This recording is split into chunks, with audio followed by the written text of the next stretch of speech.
This episode of An Unexpected Podcast is brought to you by Caleb Sowers. Thank you. Hello, friends, and welcome to An Unexpected Podcast. I'm Ez. And I'm Lane. And we're talking Tolkien. We're coming to you from the Shire of America, the beautiful state of Ohio, and we're completing circles in a little village called Amanda. I am running out of time. What do you got, like 15 minutes left I have to 15 finish your minutes, circles, Ez? And I have not finished them, but I am close. Part of it, I want to kind of say I didn't get a chance to go outside and, I have 15 minutes. Should I just go right now? Why don't you start doing some squats, and I'll tell them what we're doing this week. Right. This week we're doing some taste testing as to whether Rohan muster is better on burgers or brats in Chapter 3 of Book 5. My brother-in-arms, my fellow Hobbit, he's a little different this week. He's actually... he's kind of a cyborg, actually. What's that even mean? He's bought this Apple Watch, and he's become a man possessed. He's got these wireless earbuds in all the time. He's got a bigger, better phone in his pocket. Well, it doesn't really fit in his pockets. No, it doesn't. He's trying. And he's got an Apple Watch. Why don't you tell everybody what I'm doing right now? He is literally doing skeleton squats. Yep. With his mic elevated.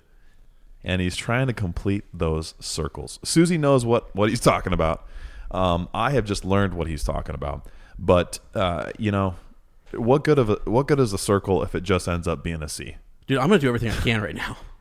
I have 15 minutes. It's not distracting. It's fine for me. Are you me. okay? Totally sure? Fine. Well, is your breathing going to be okay? Heavy. I'll start like... While we're walking together, let's do some quick counsel. So how are you, my brother? Well, you don't have to stop. You want me to get up and join you? No, I'm good. I'm just watching those levels. I'm a little further away from the table than I normally am. So, Susie, hopefully you'll be proud of me. I am trying very hard in the last couple minutes here to complete my circles. And it's amazing that I wasn't doing this beforehand, but I have been trying, to complete the old skeleton squats here to get these bad boys. Can you see that? Lane's kind of... I see your circles. Oh, yeah. All right, cool. Here we go. So I'm going to get 10 in real quick. 1, 2, 3, 4. We're going all the way. 5. Keep going. 6, 7, 8, 9, 10. Oh. Are you any closer to when you started? Dude, it'll fill up. It'll fill up. Not that I'm trying to rig the system, but it actually, we'll be fine. Rig the system. That is a corrupted circle you just earned, my friend. I'm going to be moving my feet under the table. So, Susie, I really did try really hard. I'm joking around, but I think it's awesome you're doing this. Ez is in he's in the sweet spot, guys. He's on the road to a healthier, better life. Yeah. I am trying to survive. It ain't great. So it's both ends of the spectrum. It's wonderful. But, I mean, dude, I can see it in his eyes. There's a change. Is my level okay? Yeah, we're good. We're good. I was shouting. It was all that meanwhile back in the Shire that got us off track there, wasn't it? Yeah, it was. Different levels. Guys, don't mind me while I catch my breath. So what's been happening with you, man? How you been? Honestly, really good. And I am really super, super inspired. So in July, I've been kind of telling some Facebook friends and others that I'm getting after it, man. I'm really... Yeah, this is the month, huh? Really inspired. And I think people saw in the Bywater post, I kind of said, rough month, month and a half, I guess. 2 months. 2 months, yeah. So, but we're good. I feel good. I got some cool projects going on. Mm-hmm. Got some cool projects going on here. Mm-hmm. Things we're working on. And I just feel motivated, inspired. So, I don't know. Is that okay, guys? Am I allowed? Dude, you're on a hitting streak, man. Yeah, man. To use the terms of baseball, you're batting 1,000. Well, yeah, and I've been striking out. Okay, so sometimes you strike out. Okay, the strikeouts make the hits that much sweeter. They do. You know what I'm saying? They really do. Yep. The drought is where you learn to appreciate the harvest. Agreed. I don't know if that works there, but yeah, we're gonna say it works. It works. You're living a healthy life. You're obeying your watch. You're eating right. You're living life to its fullest. I've never seen you stare at the levels like that before. I'm a little concerned. Is that me? Dude, I can't even hear myself now. Clipping out. You were clipping out. Was I really? Like clipping out like a maniac. Sorry. Like a Did it maniac. start over? No, it's fine. Okay, good. We never start over. Ever. Summer is in full swing for us. You guys know that we are teachers, so we have summer off. But man, oh man, it has not felt like it so far. Yeah. Good news is if you're not in the Facebook group, if you're not on Instagram, if you're not on Twitter with us, you wouldn't have seen. But we have all of, or most of, the supplies for the studio sitting in the garage out there as we speak. It went from feeling like, oh yeah, this is going to happen one of these days. Yeah. Even though we knew it was a day fast approaching, to, wow, this is real. Right. You can. It's something different when you can look and say, oh, that's the floor that's going to be there. Oh, wow, these are the studs that are going to hold the walls together. Yep. This place is going to be transformed. So, I don't know. Since we last recorded, we hung out with Kevin. Yep. And Nate, and did some discussion, and then final totaling and numbers, and then purchased everything. Right. And so just kind of waited for the delivery and all that. But it was crazy, man. It was so cool to walk through it and to make some final tweaks and decisions, and to kind of dream up some final touches too that are going to be epico, if I can just say that. Epico, man. Like maybe we're going to incorporate the stars, the elven constellations into the studio. Maybe not.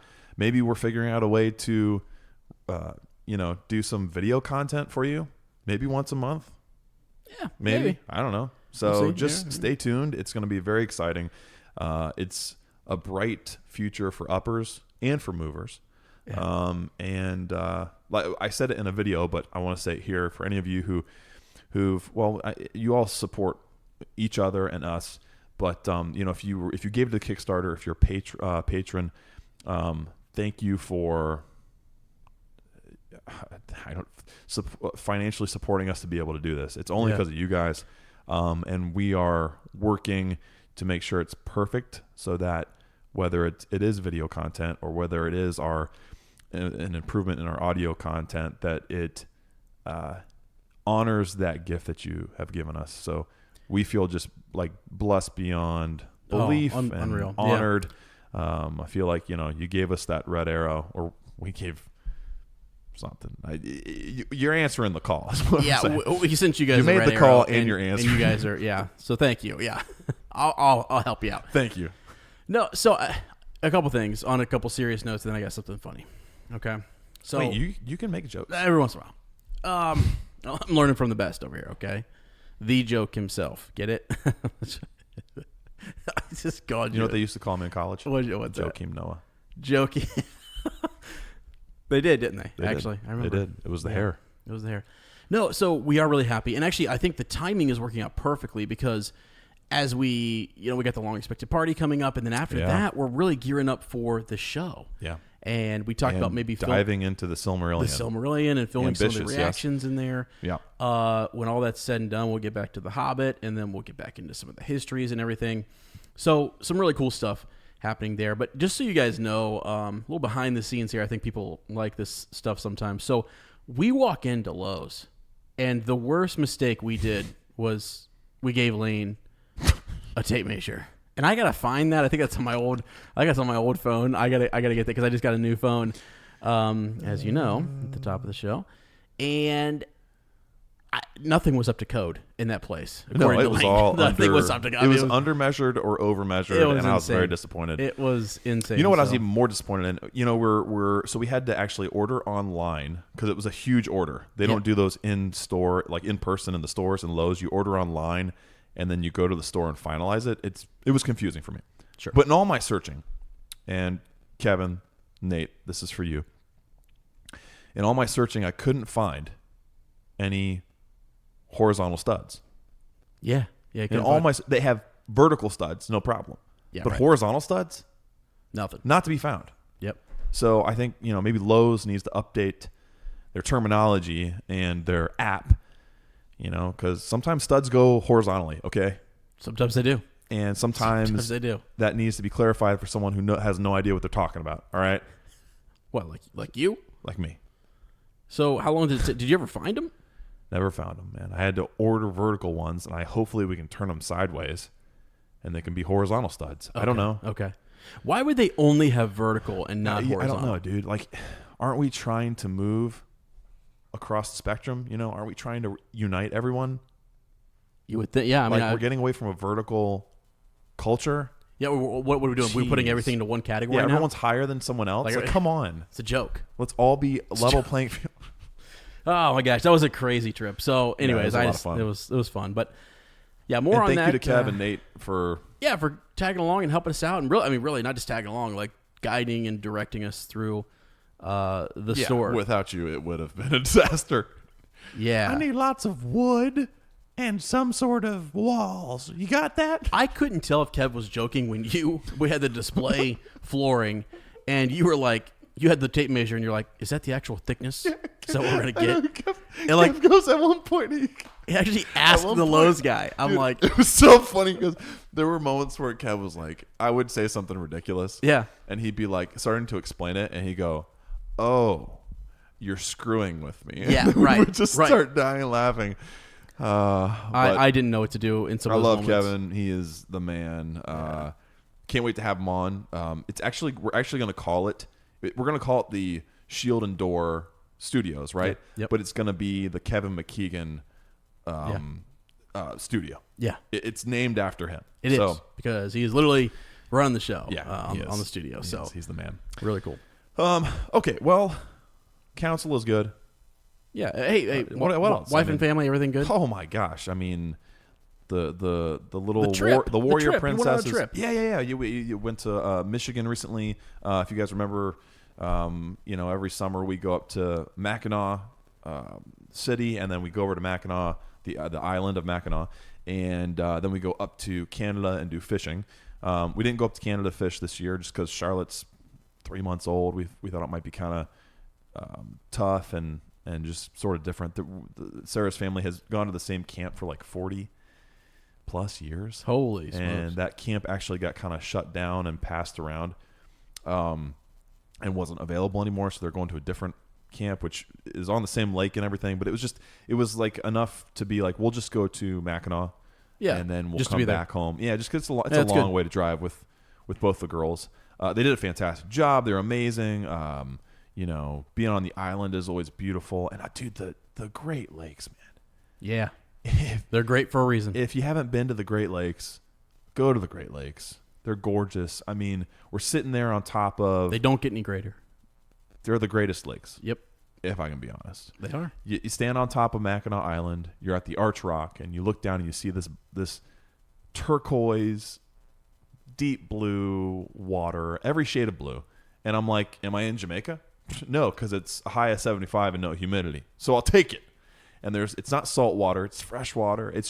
It's beautiful. And you got the Mighty Mac, the Mackinac Bridge, which is a suspension bridge, one of the oldest in the country, in the world, actually. And it's gorgeous. We stay at the same hotel every year. So it's this really cool tradition that Sarah's family has, like I said, for decades kept. And I've been able to join in. This is my 5th time going. Yeah. And man, I look forward to it every year.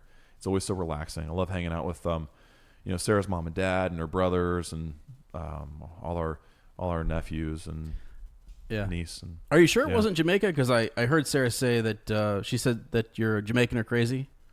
Is that what she? That was good, man. Guys, I'll try it. That was real good. One of these days, I'm actually gonna make Lane laugh. All right. I can't let them know I'm laughing. All right. Because we're not really friends, remember? That's true. No, but life is great, dude. Summer is flying by, but got some goals I want to accomplish and some things I want to get done. But I'm also so I went to the doctor and I'm on some new medication for my blood pressure stuff, and I was talking with him and I realized I never really found a way to deal with I don't know, like stress management. I've never made a conscious effort of like, how to deal with frustration. And I've just been more conscious of thinking to myself, is this a big deal? You know, if something happens that my initial reaction is to get frustrated or upset or disappointed, I've been trying to stop myself and saying, Lane, is this a big deal? Okay. And 99% of the time, no, it's not.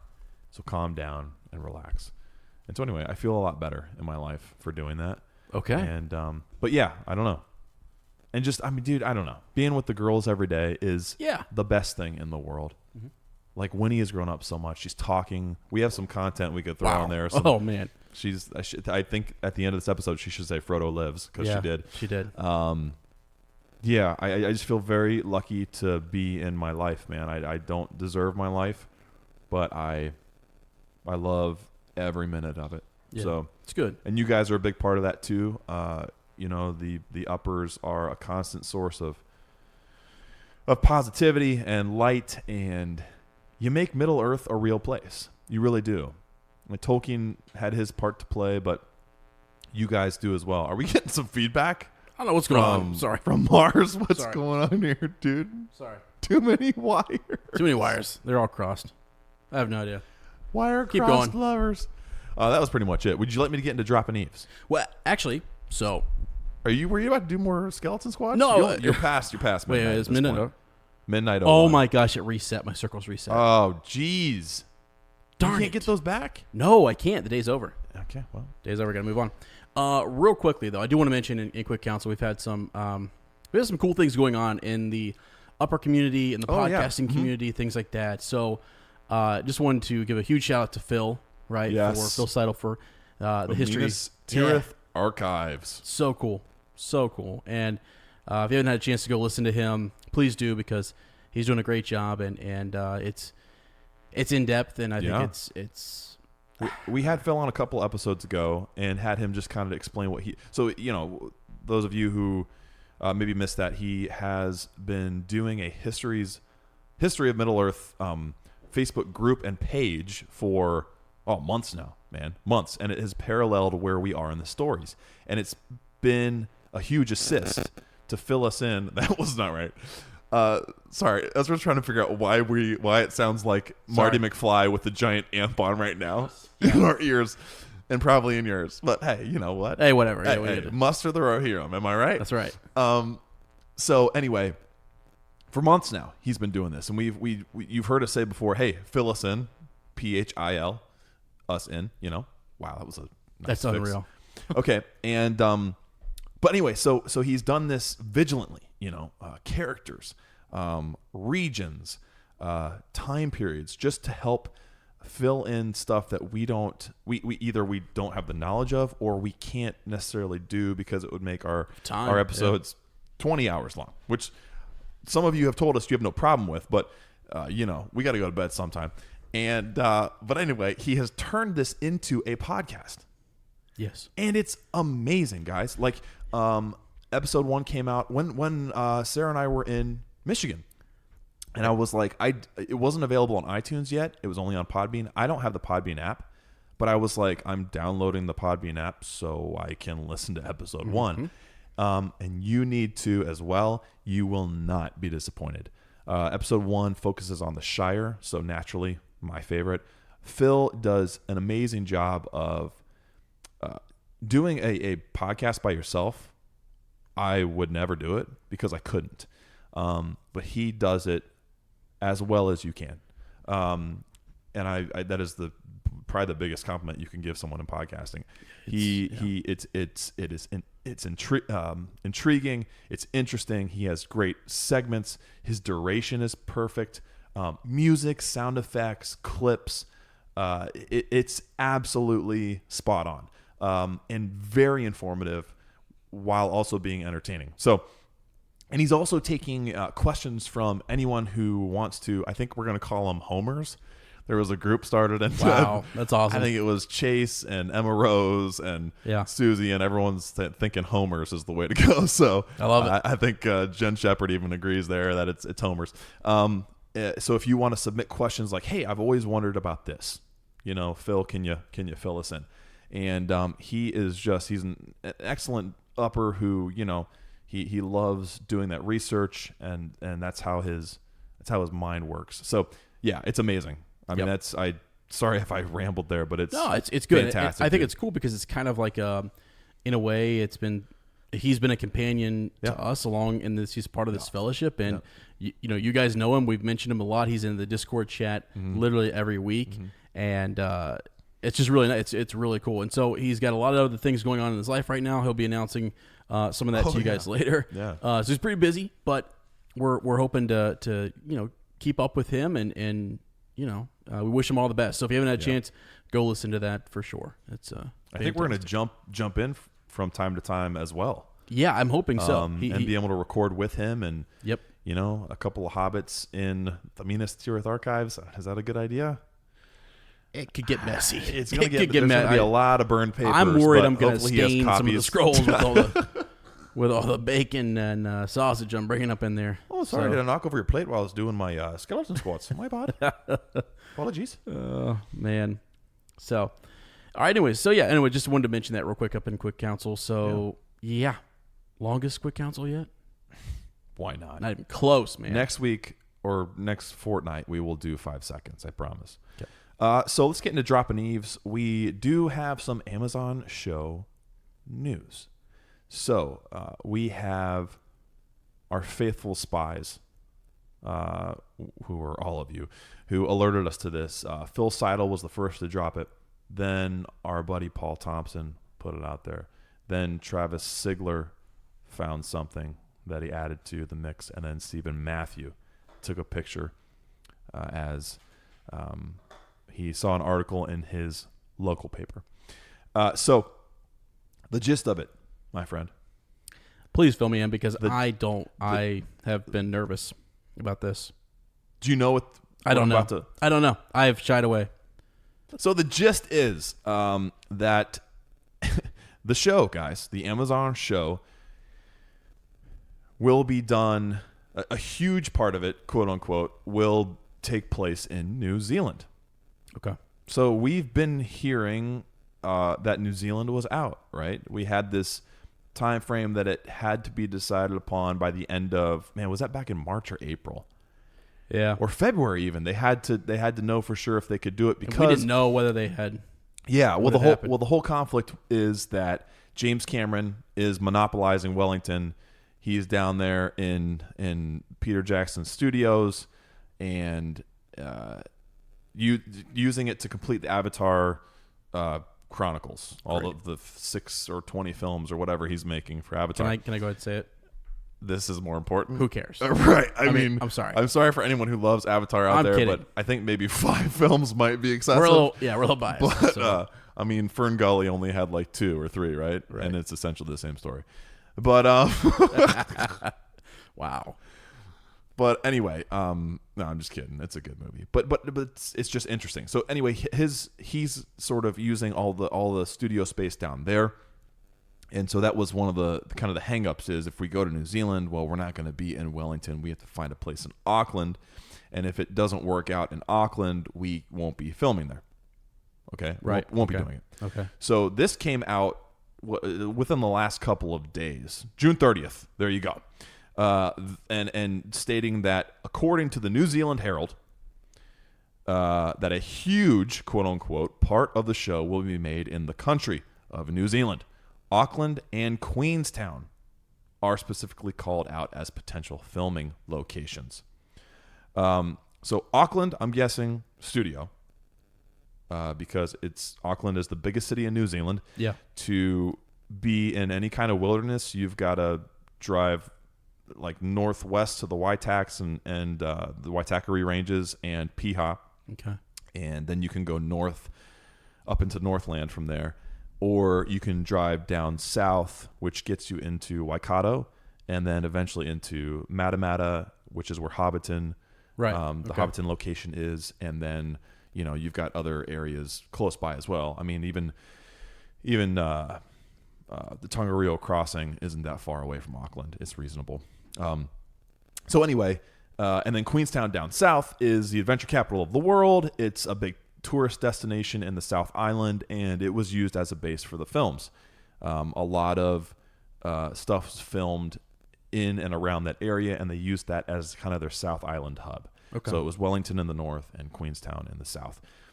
So this was interesting to hear because we had been hearing that New Zealand was out, and it was all Scotland. Yeah. Scotland or bust. Right. But they were all of them deceived. Wow. So is Sauron involved? It's going to be about yeah. the forging of the ring. Yep. I'm guessing. He's definitely involved. So is Sauron involved in the production? Because I feel deceived, guys. I don't know what to believe. Now, someone pointed out, I think it was Jim Espy, and Christopher Michael was also talking about this, that it does say a huge part of the show will be made in the country of New Zealand. It doesn't say all of the show. That was my question. Will be made in New Zealand. Please tell me some of it's being made in Scotland. Dude, Is Scotland out completely? Well, I don't know, Ez. How? Why don't you know? Okay, I'm sorry. I'm don't sorry. know. Sorry, I'm lashing out at someone who's sitting. If I remember the comment, yeah, I'm just the messenger, bro. I'm literally reading this. I remember a couple comments. I think Christopher Michael and Jim were going back and forth. Christopher Michael was kind of thinking, and these are the opinions I remember reading, and it's interesting because really, who knows at this point? Christopher was saying it feels like Scotland was a red herring. That was just something they were feeding us to maybe distract us from, New Zealand, and that it's not. Okay. We're not filming there. All right. Jim was of the mind that maybe they're going to fill Numenor stuff in Scotland. Okay. Middle Earth stuff in New Zealand. Gotcha. Yeah. So both, I could see both being true. I feel like we've kind of been deceived before a few times, either intentionally or just through the evolution of what they've been developing. Mm-hmm. But this article says that they've been working for more than a year on the project in various endeavors, such as building studio locations. Good. So that means, golly. Yeah. So that means they've been working. Let me see what it says here. What is going on? An Auckland Films industry senior member told the publication that at least two different New Zealand film production companies, Kumeo Film Studios and Auckland Film Studios, are already doing pre-production work on the show.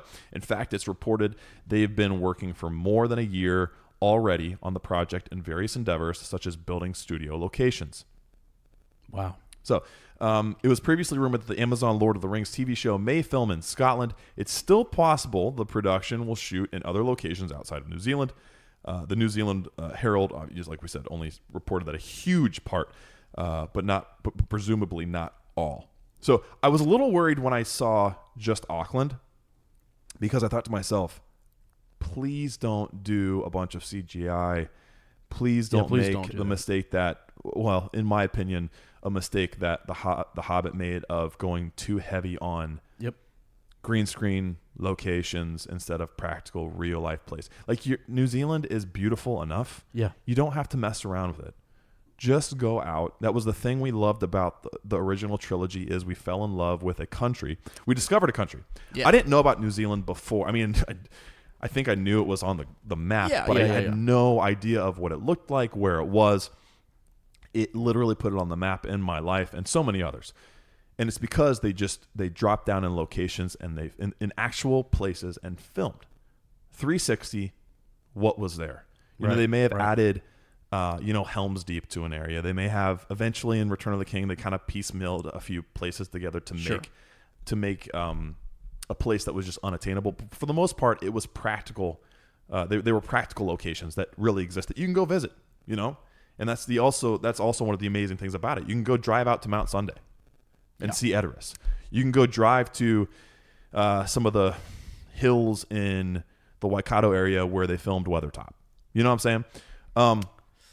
So anyway, when I heard just Auckland, I was a little worried. Now that Queenstown's in the mix, I'm like, okay, they might have a studio location based there, but that means they're also going to be going out into the wild of the South Island. Okay, that's good. That's a good sign. Yeah. And also with the whole idea that a huge part will be filmed in New Zealand, not saying completely, because that was something that Lord of the Rings and The Hobbit took pride in.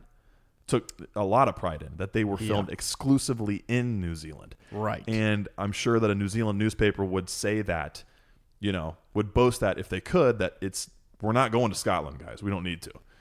We're going to stay in, and it's going to be completely done in New Zealand. So the fact that it says a huge part makes me think, okay, they might still be going to Scotland.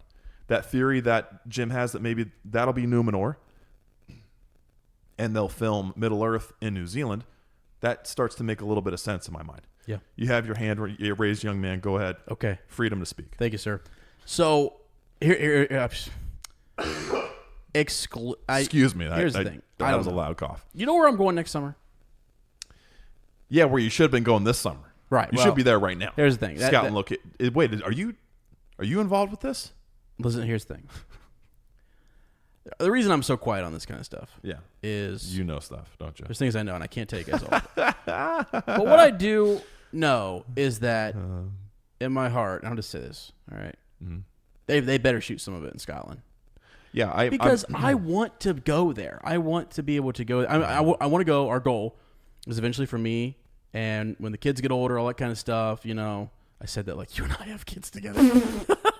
Well, if you listen to... Oh, man. Meanwhile, back in the Shire, we may have, actually. We may have, actually. So, but I'm hoping that to go to New Zealand one day. Mm-hmm. And I don't know, man. I just was really excited about the idea that like you could fall in love with a different mountain, a different cliffside. Yes. And you could say, oh my gosh, I know that they've used that country quite a bit for different things, but they've used New Zealand for other things too, other projects and stuff. Yeah. Mm-hmm.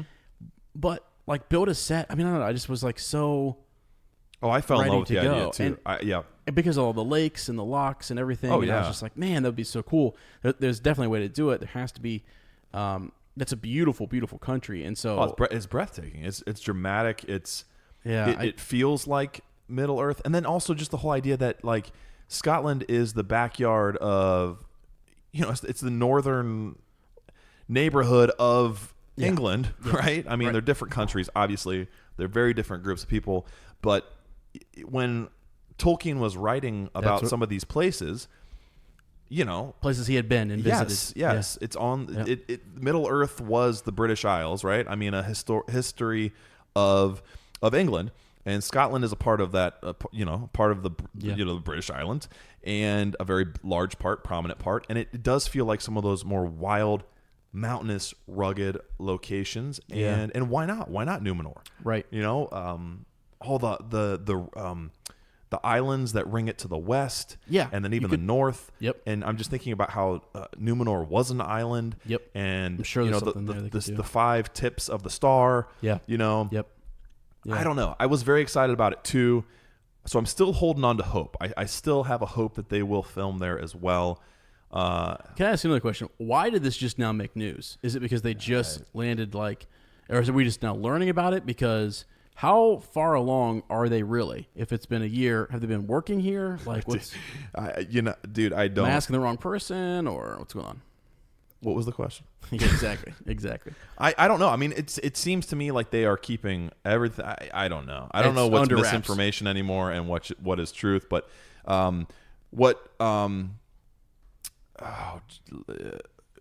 Stephen shared with us is an article from the Otago Daily Times, which is the region where Queenstown is located. And I mean, it's just talking about how Queenstown will play a big role in the Lord of the Rings series, and talking about how it could, this could be a big boom. Well, this is interesting. I didn't read this before just now. Industry sources say New Zealand has been confirmed as the primary location for the $1.5 billion production Lord of the Rings series. The country nearly lost out the astronomical lucrative deal to Scotland, which is now expected to play a smaller part in the TV series. So this tells me that this is recent. According to the high-level film industry insider, the New Zealand... Wow, okay, so we need that guy's number. The New Zealand government provided reassurance to Amazon after the 15th of March attacks, while the tumultuous Brexit situation hindered Scotland's pitch. Okay. See, that was the whole reason we didn't. Yeah, go ahead. Okay. When commissioning international television productions, they all have security reports and look at the risks and threats to international crews coming in. Okay. Very interesting. And this just goes on to talk about the economic boom it's going to provide for Queenstown and the local economy. I mean, it's already a huge destination for people who love Middle-earth and Lord of the Rings. But Right. wow, that's a great article. It also talks about how Jeff Bezos is a huge Lord of the Rings fan. Who's not? Interesting. Very interesting. Well, so Scotland's out. Okay. Awesome. Well, great. Yeah. And also Phil, I think it was in the article that Phil shared from the New Zealand Herald, is that this is something else that has kind of been up in the air and now seems maybe more substantial and more credible to talk about. Okay. Jennifer Salk, who we've talked about her before, way early on. She's in charge of creating these Amazon shows, right? Okay. And kind of overseeing this whole project. She was involved in Payne and McKay being hired. She was involved in Cogman, the third head of the dragon from Game of Thrones, or third eye of the crow, whatever, Raven, being involved in the creative decision making. She said that the discussion of Peter Jackson's involvement is also ongoing. Okay. What I'm hearing is that nothing's really. I mean, so like maybe a script is being the writers, all that stuff's happening, and you said sets. I mean, someone had talked about maybe possible they had been working on sets. Yeah, studio space. Okay. Yeah, well, I'm sure if they've been building studios in New Zealand, that Weta has been working on stuff too. That's my assumption. If you're not going to go film in New Zealand and not use Weta, especially if they want continuity. Visual continuity from the films to the show. Yeah. Weta's going to be involved. That's a no-brainer. They're already set up to do it anyway. They already have archived stuff from the Second Age. And I'm sure that they've been working with their art team and development. Maybe John Howe and Alan Lee are down there. For all we know. For all we don't. Yeah. Working with Richard Taylor and getting it all hammered out and ready to go. Right. But it was interesting because the quote, I don't have the exact quote in front of me, but what she sounded like she was saying was, they went to Peter Jackson and said, "Hey, how much do you want to be involved?" They put the ball in his court and said, wow. You just pretty much tell us the amount of involvement you want and it's done, kind of a thing, is what it sounded like to me. Now, this is where you're going to think I'm crazy. Oh boy. I trust Peter Jackson. Okay. I trust Peter Jackson. I know we have given him a lot of crap, and even just as fans, for what kind of happened with The Hobbit. Yep. But he never wanted to make The Hobbit. He wanted to be involved as a producer and a writer. Yeah. As a part of the writing team. Yeah. Right? Yeah. Along with Philippa Boyens and Fran Walsh and Guillermo. I can never say his name. Guillermo del Toro. Yes. And for the longest time, it was going to be his movie to make. It was GDT's movie to make. All the legal junk and the whole settlement with New Line from financial distribution of the trilogy held that all up. It was a big deal. And then also New Line and Warner Brothers buying out New Line and all that stuff. It delayed it big time, and Guillermo said, I got to step away. There's other things I want to accomplish. I can't spend any more time waiting for this to happen.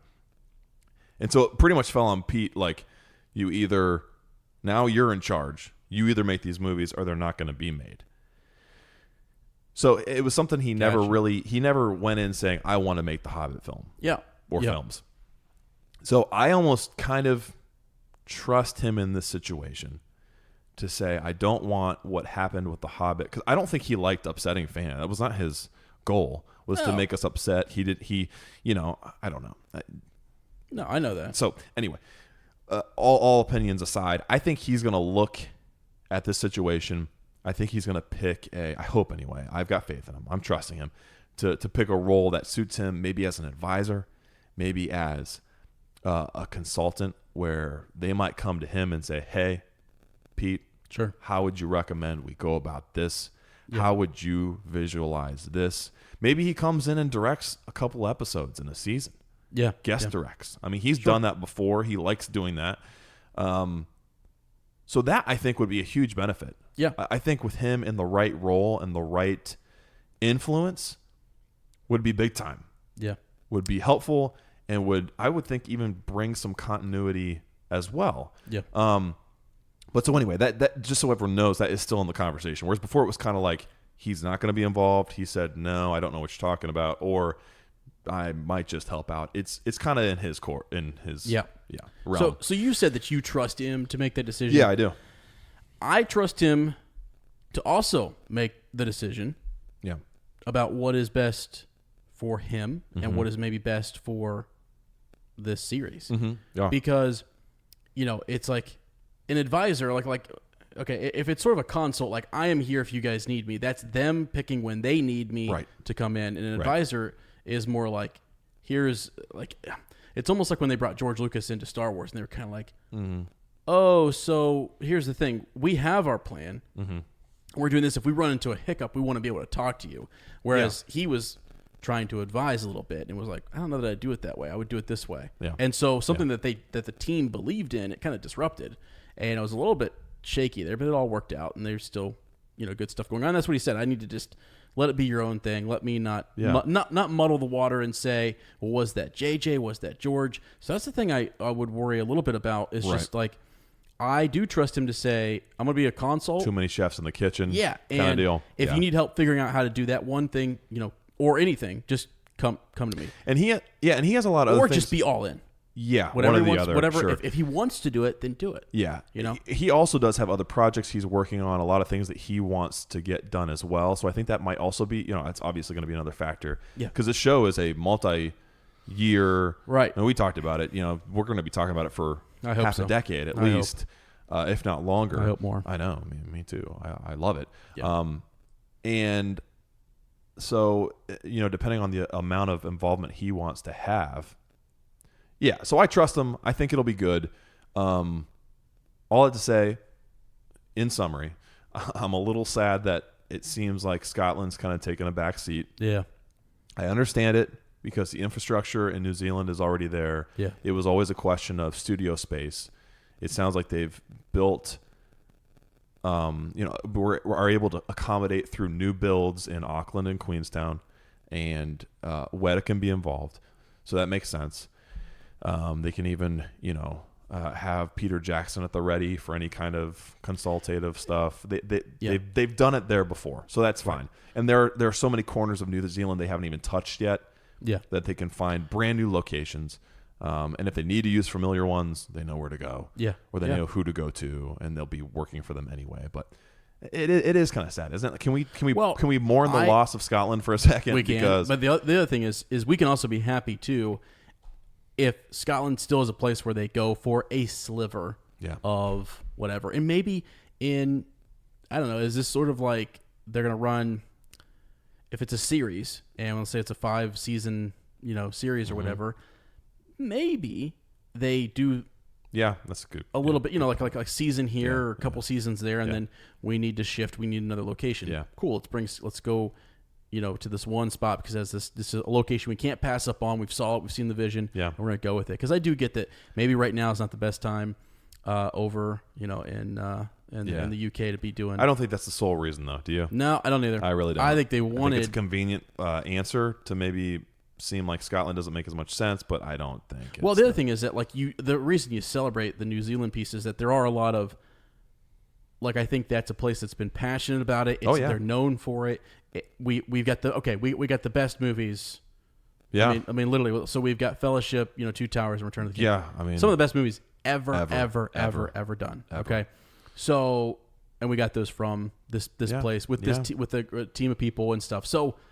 I'm all for it. I just hope maybe there's a little sliver that we can get some of the Numenor piece or something like that in Scotland. But if not, I honestly, at the end of the day, I mean, it is cool, and you've been a big location guy, and you like the production of stuff and the behind the scenes. And for me, I'm all about like story. What's I want to make sure like as long as that's solid and we're really really focused and it feels like Middle Earth, it feels like Numenor and things, then cool. I'm all for it. Yeah.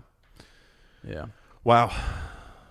I'm mourning. I mean, all that to say, we just need. Can we get a Hellhammer for Jeremy Soule? Seriously, doing the soundtrack, please. I would love Howard Shore to be involved, but I mean, give him an episode. Let's do something different. Give him a season. Let's do something different because I don't know about you. Some elements of the Hobbit soundtrack, they sounded like you're just. I know you have to regurgitate, but you're regurgitating, man. Yeah, it's not different enough. It's not new enough. Yeah, I don't know. It almost felt kind of stale and canned. Sure. And expected. Yeah. And I want something unexpected. And Jeremy Soule. We're putting it out there. You fall in love with dude. I'm in love with him. So I'm in love with him. Yeah, it's good. I'm all for it. He may sing me to sleep every night. I don't know. So a lot to be said there. A lot to take away. We want to know what you guys think. Of course, are you sad that Scotland's out? Are you happy that New Zealand is a huge quote? It's huge in New Zealand. Huge. Or what? I mean, did you want to see something else? Does the whole I don't know. Are you pro green screen? Do you want to see more actual locations? I think most of us probably want to see more of New Zealand kind of discovered, and shared with the rest of us. So a lot to talk about. Yeah. We're getting an eagle flying in. I think it sounds like. Oh yeah. Wow. This is probably going to be an update. I think from Chase McKinney. Let's go ahead and just let him take it away. Chase, pass it over to you, my friend.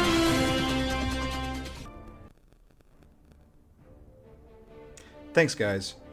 We have continued to follow the story regarding the newest park in the Universal Studios park family, rumored to be called Fantastic Worlds.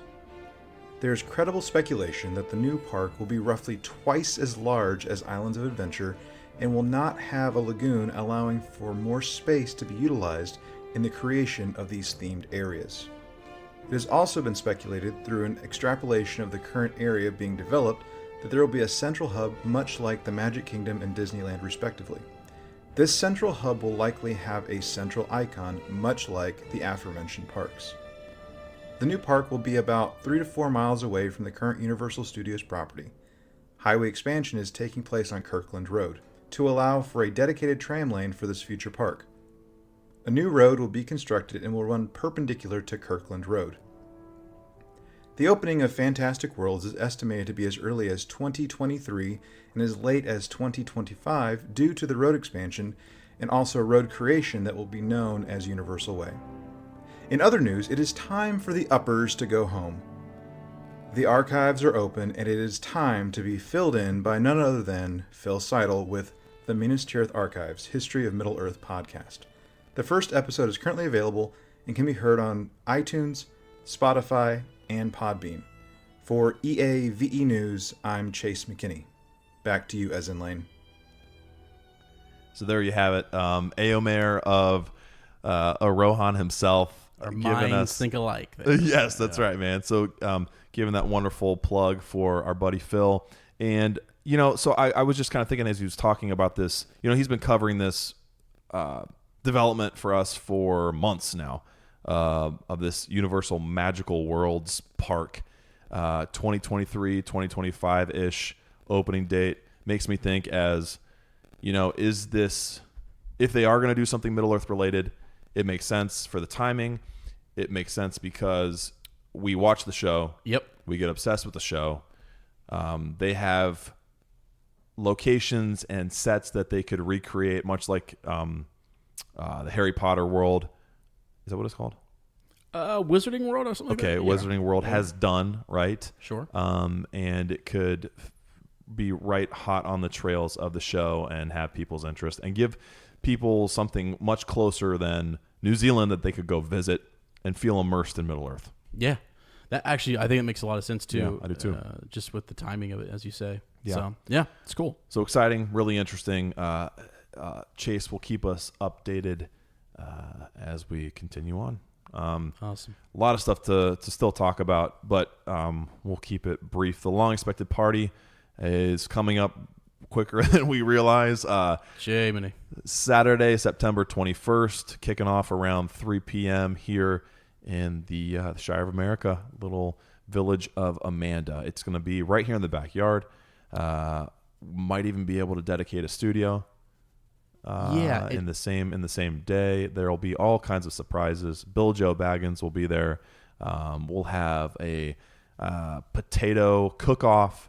I just saw the golden potato for the chance to win the golden potato. Last year it was a 3-way tie between all 3 contestants. No, this year we're picking a winner. I think we're going to have to. I think we're going to have more entries. We are literally sending that potato home to somebody. So we were unable to come up with a unanimous winner, so we gave out T-shirts. But this year it's for the golden potato. Yep. We have so many people coming in, like it's kind of hard to keep track of.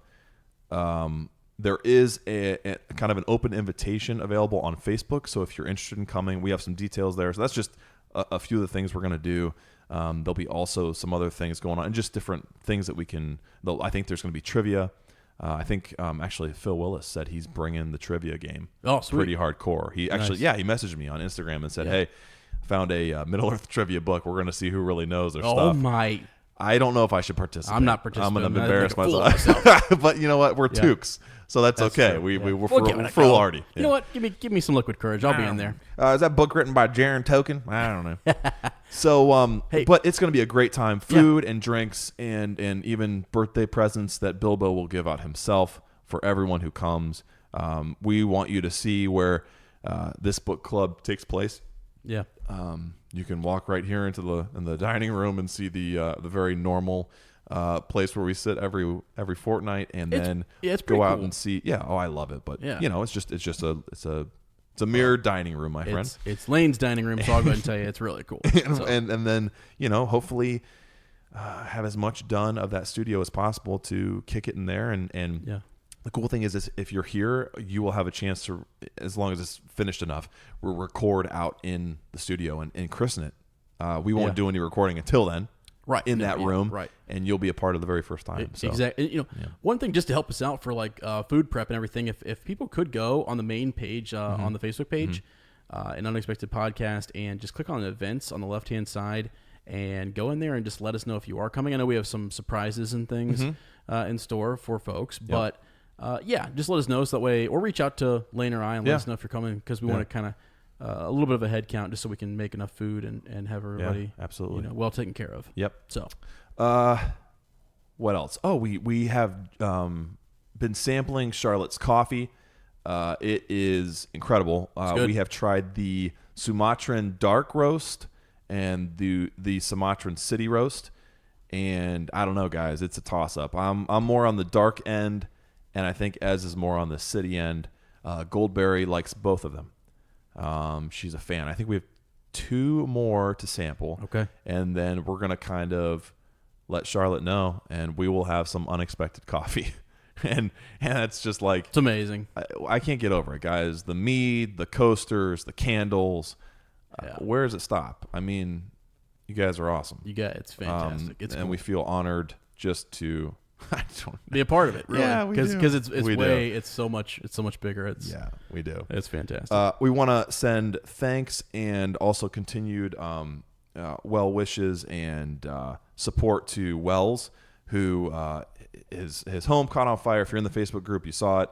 They're gonna have to totally gut their home, but everyone was safe, and his Lord of the Rings collection was saved. So.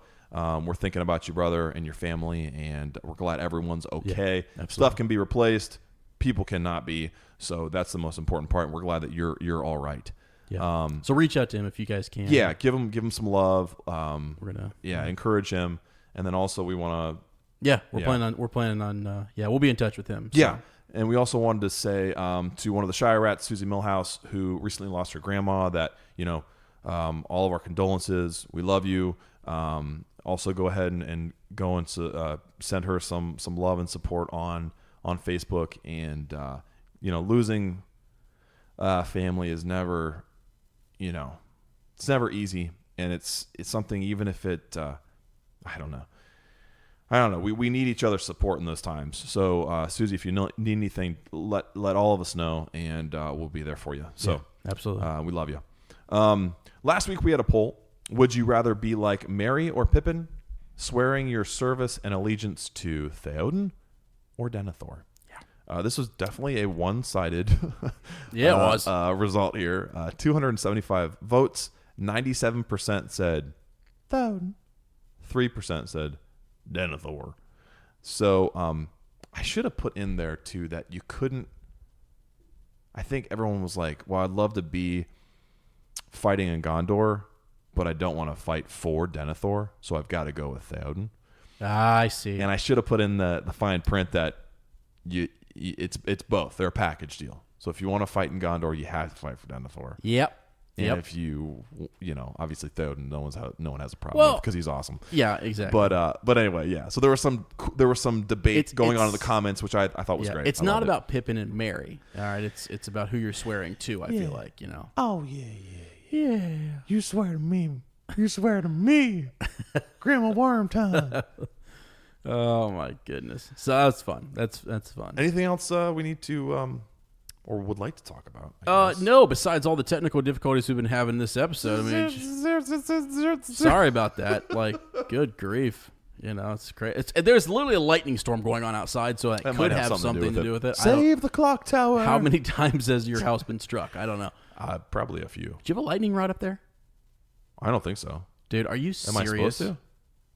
Yeah. Duh.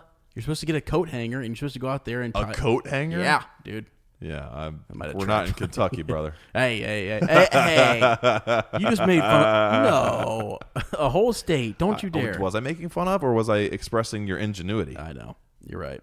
Jeez. You're right. Wow. You're right. Way to judge me. Okay, sorry. Slam on me, guys. See how things get turned around. It's a paddle ball. It just comes right back to you. Oh, goodness. All right, friends.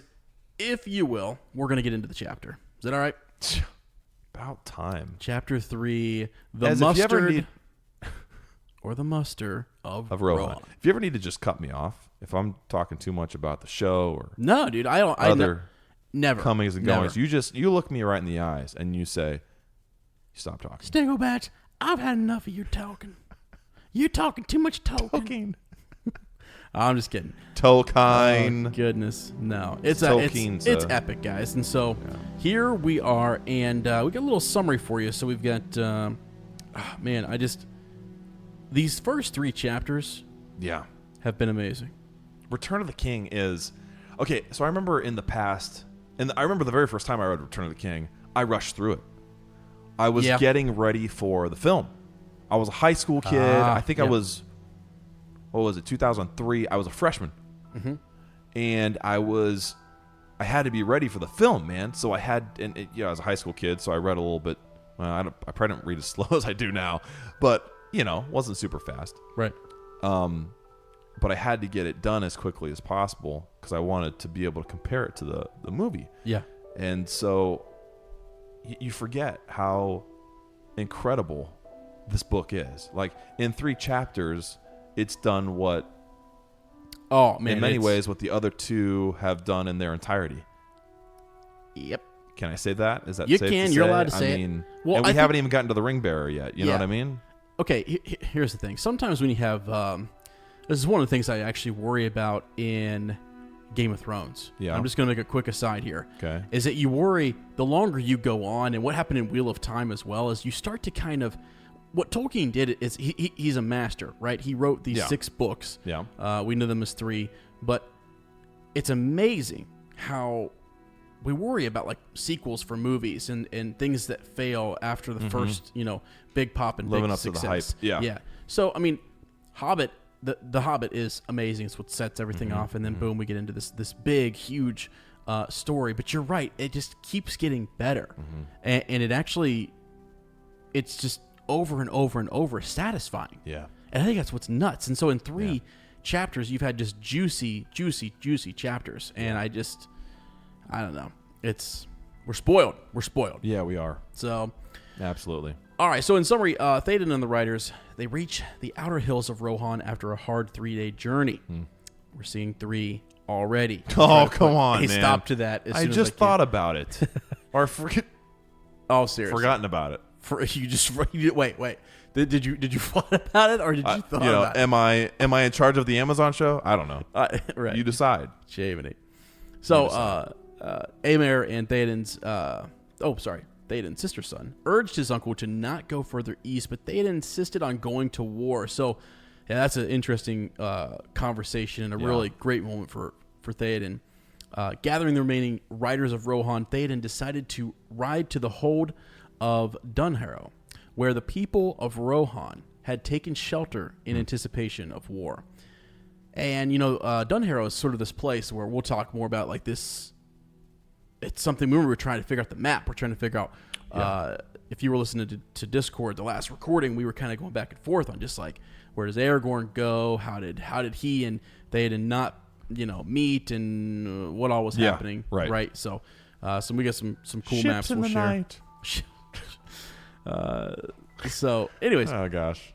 he found Awen, the Lady of Rohan, waiting there among her people. He ordered the host to rest for the night there. So now Merry is with him, and Merry has been basically, we know the Grey Company By himself, man. went their own way, and then Merry is left with Theoden, right? Yeah. And he's fulfilling his duties as the king's squire. Theoden further explained to Merry the legend of the paths of the dead. And so it's a big topic because we know that Aragorn and the Grey Company were there. They went this way. Awen was really, upset about that. Yeah. Oh, yeah. And so 3 times tried to talk Aragorn from. Yeah. And even early in this chapter, it's like Éomer's like, well, he's going to his doom. Right. He's gone. It might as well be dead to us, kind of a deal, It's interesting that I just have to get there. Please. Theoden kind of is able to see what may be the time. The time is at hand. Yes. Perhaps. And that not all is lost in his eyes. And I think, he is so wise. he is. And he's able to measure a man and understand Yes, he is. And also who we're talking about. Yes, and the destiny Yep. of certain men, Yep. right? I don't know, man. He's great in the films. He's a million times better in the books. He's so much better. Yes, I know. It's just that he is of the highest quality, to borrow the term of another. Right. Yeah. So the steward of Gondor sends the red arrow. Mm-hmm. Sends the red arrow, Yes. and Theoden recognizes this. We've got, you remember back to the first chapter in this book, we had riders. Remember that Gandalf and Pippin, as they were coming in, these riders were riding, this way and that way. Okay, so Theoden states that they have 6,000 riders that they can send, that they can set out for Minas Tirith in the morning, but they wouldn't get there for what, like a week? Yeah. Something like that. Yeah. 6 days, something like that. Yeah. Yes. So Too long. Way too long. Yeah, way too long. And well, at first it wasn't a little bit more. Well, no, it's lit. So they have this the next morning. Yeah. It's really when they were going to do sort of a slow sort of gather, a greater muster, if you will, and at sunrise, this darkness had descended. We remember at the end of the last chapter with the Grey Company. What was this? And actually, somebody had a really great picture of a storm rolling in, and like that cloud, the front of that cloud, like just moving like through. A storm front. If you look at the very, very front of it, and you see daylight, and you see this great darkness moving in, you're like, what is that? Yeah. And it stays, and it just comes in and just settles over the land. Right. So it's gloomy, and it's definitely from Mordor, came from that direction. So we're nervous. Yeah. And even the writers of very unnatural. Yeah, the writers of Rohan they don't speak the same way. Merry notices that they're not as confident, even though they're sounding the horns and they're getting it's definitely and then when they look to their leader though, Theoden, he's ready to go. Yeah. I mean, he's sort of like, now is the time. Summon everyone. Yeah. I mean, it's sort of like this haste sets in, which I think is it's just really cool. So, as the host prepares to leave, Theoden asks Merry to stay behind. Yeah. Just because they're going to make haste, and none of his riders. And it's even though he has the pony and everything, and he's just he can't. He's so upset because his friends are all there. They're all in danger. Yeah. Right? He's the last. Doesn't want to be left out of. Yeah. Could you imagine being? I wouldn't. No. I wouldn't. No, there's no way. And he's like, I'll walk there. Yeah. I will say. I will be able to say that I did everything I could to get there. Man, dude, the courage of hobbits. Yep, I know. It's unreal.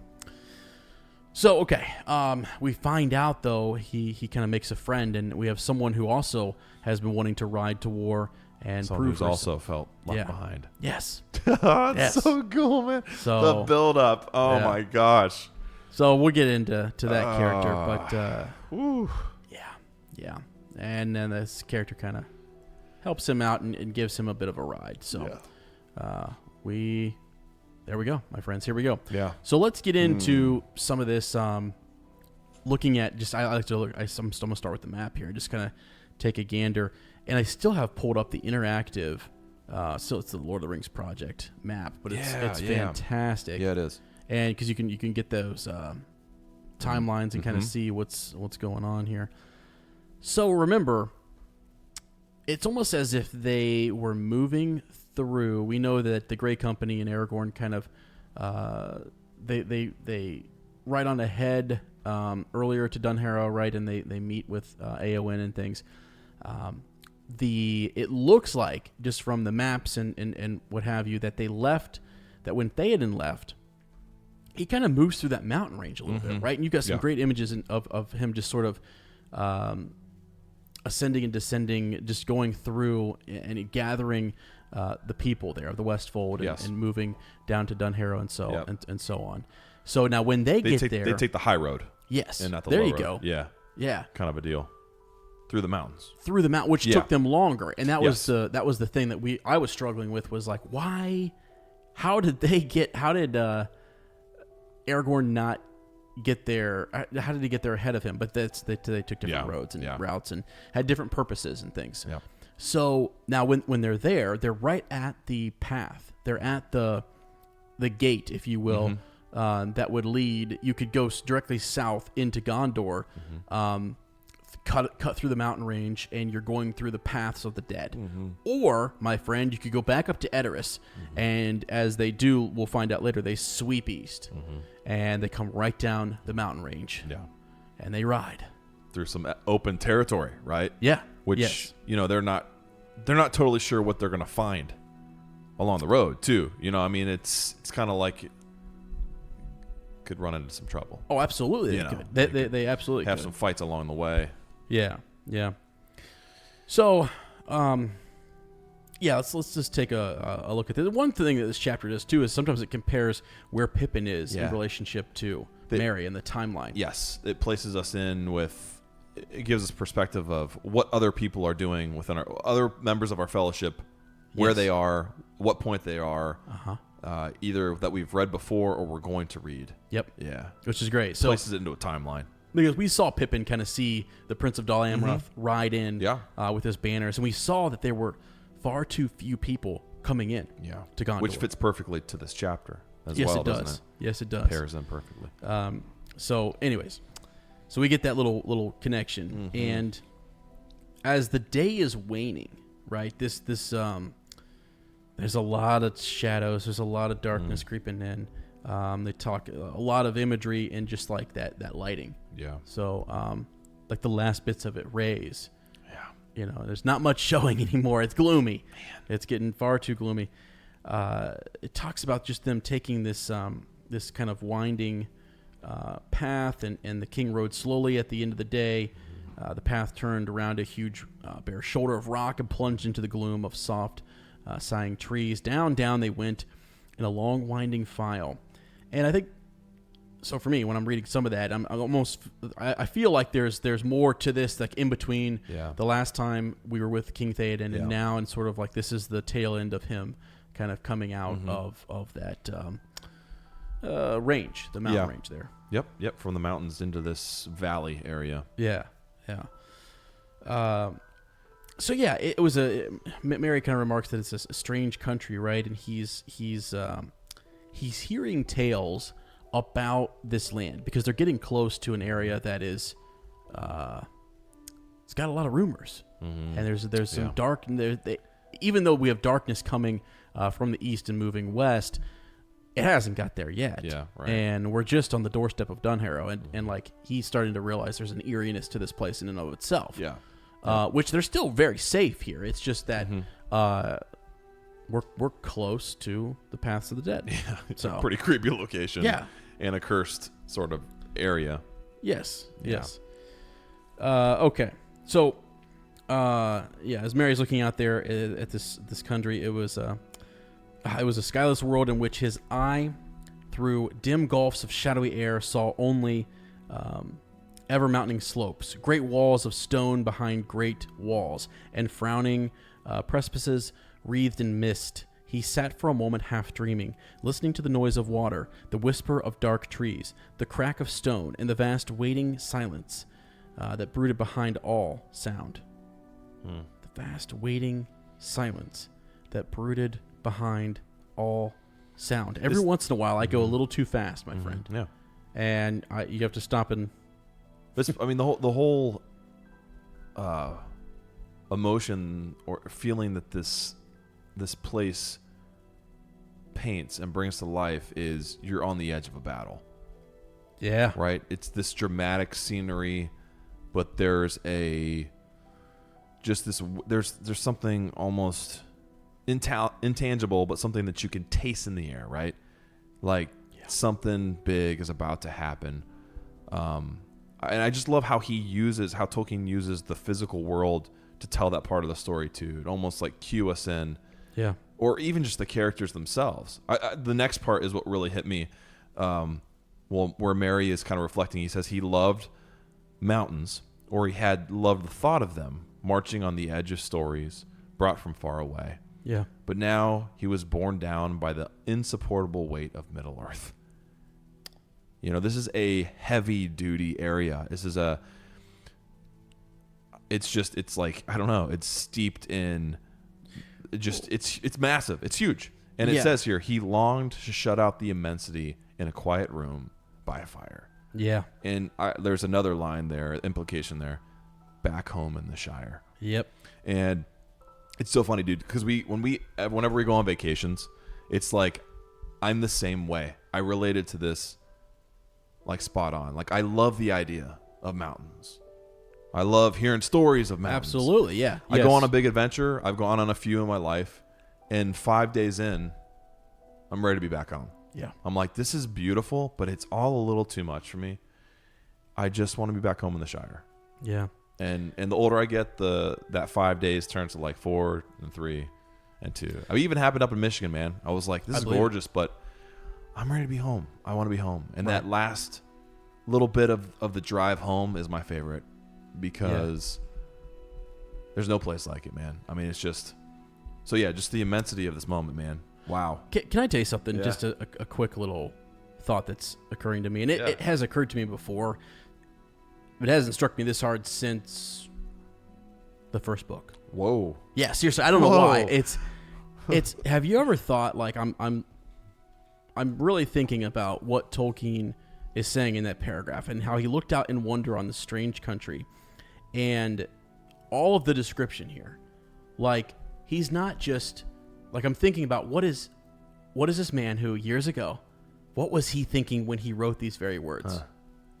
What was he thinking? And what was he actually trying to communicate? Because I was thinking about the mist and how that can kind of, like, things are hidden in the mist. Yeah, sure. And we'll know a great mist will come in later. An uncertain destiny, right? Yes, and or that outcome, I should say. Yes, it's scary, but there are other things that are hidden from us. And even from the perspective of Mary, you're writing that. And you know, Aragorn, we knew earlier with the Grey Company, he could see far off. And he had a great seeing stone as well. And things were a little bit clear, and things don't seem as clear here to a little hobbit. Yeah. So because he goes in and out of different characters, but I don't know, it hasn't struck me in a long time that, like, when I look at this and I think of, he sat for a moment half dreaming, listening to the noise of water, and he uses all of those, like, listening, all of our senses. And as you said, it's almost like this calm before a storm, right? Yeah. And it's not even a threatening place. No. The way he describes it, it's gorgeous. It's beautiful. It's breathtaking. And, like, almost in any other circumstance, it'd be a place you want to hang out. Yeah. And just marvel at, right? Mm-hmm. But because, like you said, there's mist. It's sort of shrouded. like sometimes that can, when you're in that kind of environment, when you're in that kind of atmosphere, it changes a place, right? It does something, like you're saying, it does something to your vision and your foresight, and it makes it, I don't know, not so certain, pretty unstable. Your vision is limited.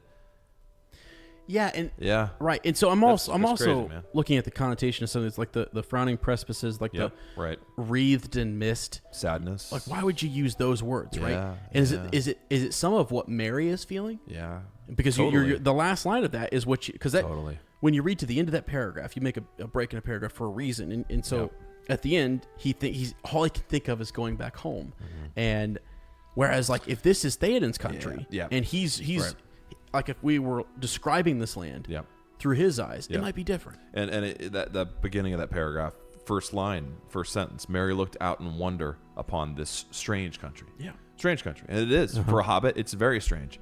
It's not at all like the rolling hills and the farmland and the forest, the little forests of the Shire. It's completely different. Yeah. I don't know. And you're right. He's feeling isolated himself. He's feeling cut off, that there's mist all around him. His friends are gone. And he has no one. He has no. Like the fellowship is gone around him. Yep. He doesn't have a great wizard to see far off and tell him what's going on. Doesn't have a hobbit friend. No. So he is on his own, and he's the loneliest of the nine. That's what I was getting to. Is that like, isn't that a thing? You know, and that he has to make a new friend. Yeah. He's going to have to make new acquaintances. Yeah. Otherwise, he is just left out. Yep. And that's, I think, one of the reasons we like Mary so much. Yeah. So a lot of bravery, man. A lot of courage. Yeah. Now, one of the things that gives him kind of joy is the storytelling that he has with Theoden. So eventually he gets to ride. I mean, he's riding with the king and near him, and at times he'll drift back behind him. But there were times when he talked to Theoden, telling him about his home and the doings of the Shire, or listening in turn to tales of the Mark and its mighty men of old. A sharing of stories. You know, I think that helps you pass the time, right? And you get to think about... I don't know. It helps make a land also maybe less scary, and you can see from, as I said, if Theoden were describing this place and talking about when he used to come through, like the stories that he had as a young man, you know, maybe tricks or games or battles or whatever things, him growing up in and around this country, it's less, scary. It's less daunting because we have him. And this is his place. This is his home, and it feels good. So I don't know. I feel like that's encouraging for Mary, if you will. Yeah, definitely, man. And even just being able to talk about his home and his people. Yeah, just gets his mind. Because he's by himself. And then also knowing, I think, that Theoden, that's like his request is to learn more about his people. So that would make you feel important, too. And that would make you feel beloved and safe in a way. Yeah. Like there's this great king who this place to him is beautiful and it's not so ominous. Right. Or the foreboding isn't the same. And he wants to know about my people. Yeah. Like he wants to know about my home. Yeah. And it almost kind of lessens a place being scary, I guess, right? Yeah. This is going to be a weird little connection, but like think of the Olympics and I think of like different countries and cultures coming together and what kind of brings people together. Because what he likes about this, and he's listening to the men speak in their own language, but then he's also listening to their songs. Yeah. And that lifted him up. Yeah. Because song is something that kind of music brings us together. Yes. May not know what you're saying, but it carries an emotion with it. And so he was encouraged by that. Because it does say... Yeah, he talks about his Mary felt his heart leap, though he did not know what they were singing about, what the words were about. Right. And I can relate to that. Have you ever heard? I mean, even I think about like some operatic pieces that are all Italian. Exactly. I have no idea what they're talking about, right. But it's like the way it is sung. Yes. And hearing the rhythm, hearing tones, passion in another hearing passion in another language is I mean, even think about the Elvish songs we hear in the Lord of the Rings. Yeah. Right. And when we hear like Aragorn and Legolas or Arwen and Elrond speak in Elvish, and it's like take the subtitles out. Yeah, I can kind of figure out at least the emotions they're feeling. I can. It's incredible. Like, and that was going back to what Tolkien loved most was the language aspect. Right. Yeah. So it's good. It's nice to have that sort of piece where he's uplifted. But The very next paragraph says that all the same he had been lonely, and never more so now. Yeah. And he thinks about Pippin. Where is Pippin at? And Aragorn and Legolas and Gimli. And they all have, Pippin has Gandalf. Aragorn, Legolas, and Gimli have each other. Yes. And then he thinks about who, man? Frodo and Sam. Like a cold touch on his heart. And like almost like he feels bad that he hadn't thought about them for a while. First. Or, like, right. Either first or for a while. Right. Yes. And even where it says, yet they are more important than all the rest of us, and I came to help them. And you would almost, you get caught up in this adventure and you forget that was the whole purpose. Yeah. That's why we're here. Well, yeah. But now they must be hundreds of miles away if they are still alive. He shivered. Yeah. I know. It makes you think, like, as you say, like, he is more realizing, uncertainty. Yeah. Going in with that motif that he's building here. Exactly. I'm being left behind. I can't, he's already thinking about how alone and isolated he is, and then we're going to find out that he is to be left behind. Dude, and it's great. Oh my gosh, man. To be left behind. Give it to me. If they're still alive. Like, Tolkien hated answering questions with like an absolute. That's why he loved the applicability aspect. We haven't talked about that for a long time, but that was something that he loved, right? You can take my story, you can apply it to anything. Sure. You could be Christian, Muslim, you could be from Africa, you could be from Canada, you could shoot, man, an alien could come down and read this and go, okay, this reminds me of something. All right. Right? Whatever. But like he said, if you had to boil it down, when he was really pushed, I think, is what I've remember hearing from somewhere, that this book is about death. Yeah. It's about dying and being faced with that inevitability, and when will it come and how will it come? Yeah. And him thinking about like his two friends and like not knowing, are they alive or dead? And think about his experience in the war. Yeah. Absolutely. His friends. Well, look on other parts. Yeah, watching Tolkien. And all he was doing was searching for his friend. Right. Yep. Are they alive? Are they dead? And in some cases, maybe never finding out. Yep. And like years later going, did he make it? He couldn't pick up his cell phone and just call him. No. Right? Dude, you and I can kind of imagine what that was like, because when we were kids, it was more that way. Yeah. It was more you had home phones. Yep. That was it. You didn't. But now I can get on Instagram and see where people are. I know. You can check I into can share places my location with you, phone. and you could right. Yeah. I know. It is so like my kids, my girls will never know what that's like. Yeah. They will read this, and that will be as much a mystery to them as 100 years from now is to us. I know. And that's wild. And that's wild. It is wild. I am glad that we grew up during a time where I had to go to the payphone and put money in. I'm serious. Dude, it was my thing. I was like, I remember having the numbers in my wallet, and it was. Yeah. I tell that to my students now, and they just can't. They don't believe me. They don't understand. I'm like, what is a payphone? They're like, you didn't have a cell phone in high school. I'm like, no. Yeah. Senior year, I got one when I was 18. I was a junior when I could drive. Yeah. When I could drive, and it was. I didn't have one when I was driving, and I was like. Yeah. It was crazy. I had to leave a note and like say ahead of time where I was going to go. If I wasn't there, I was in trouble. Yeah, it was a trouble. Double trouble. So, anyways. But yeah, it is interesting just to think that he can't just check in and see things. And that's why I mentioned like Gandalf having that sight and Aragorn having that sight and Denethor and Faramir and things, and even Theoden to some degree has that ability. And it's almost as if they can...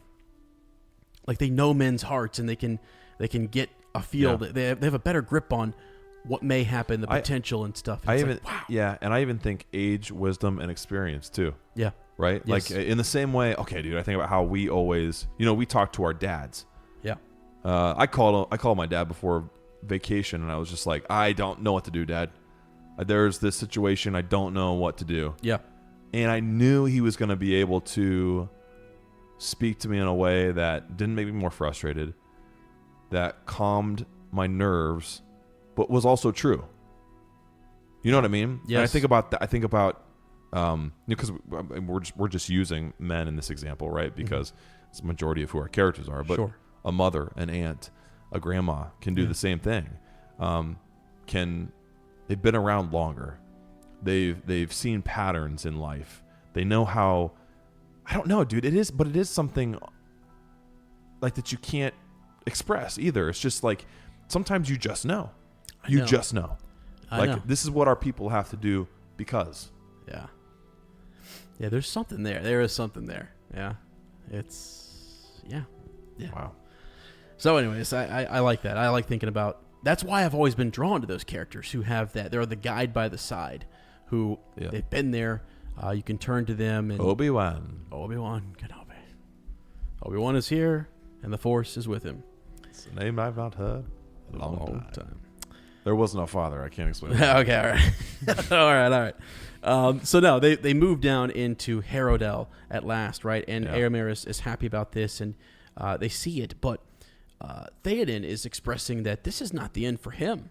They're coming here to garrison. They're coming here to get ready to go, and they're going to go again and stop off at Edoras at their storehouse, and that's their this is all this muster, if you will. This mustard is just pouring the mustard on. Brat or burger. It doesn't matter, man. Doesn't matter. Mustard's good either way, man. Even if you're eating a little bit of horse, it's pretty good. It's low in calories, all right? It's low in calories. It's unnatural. Okay, and it was mentioned earlier, this is just, I'm kind of being Ezra here for a second. I'm looking at the map, and I think in that early description, it talks about the Snowborn River that comes from the mountains and Dunharrow.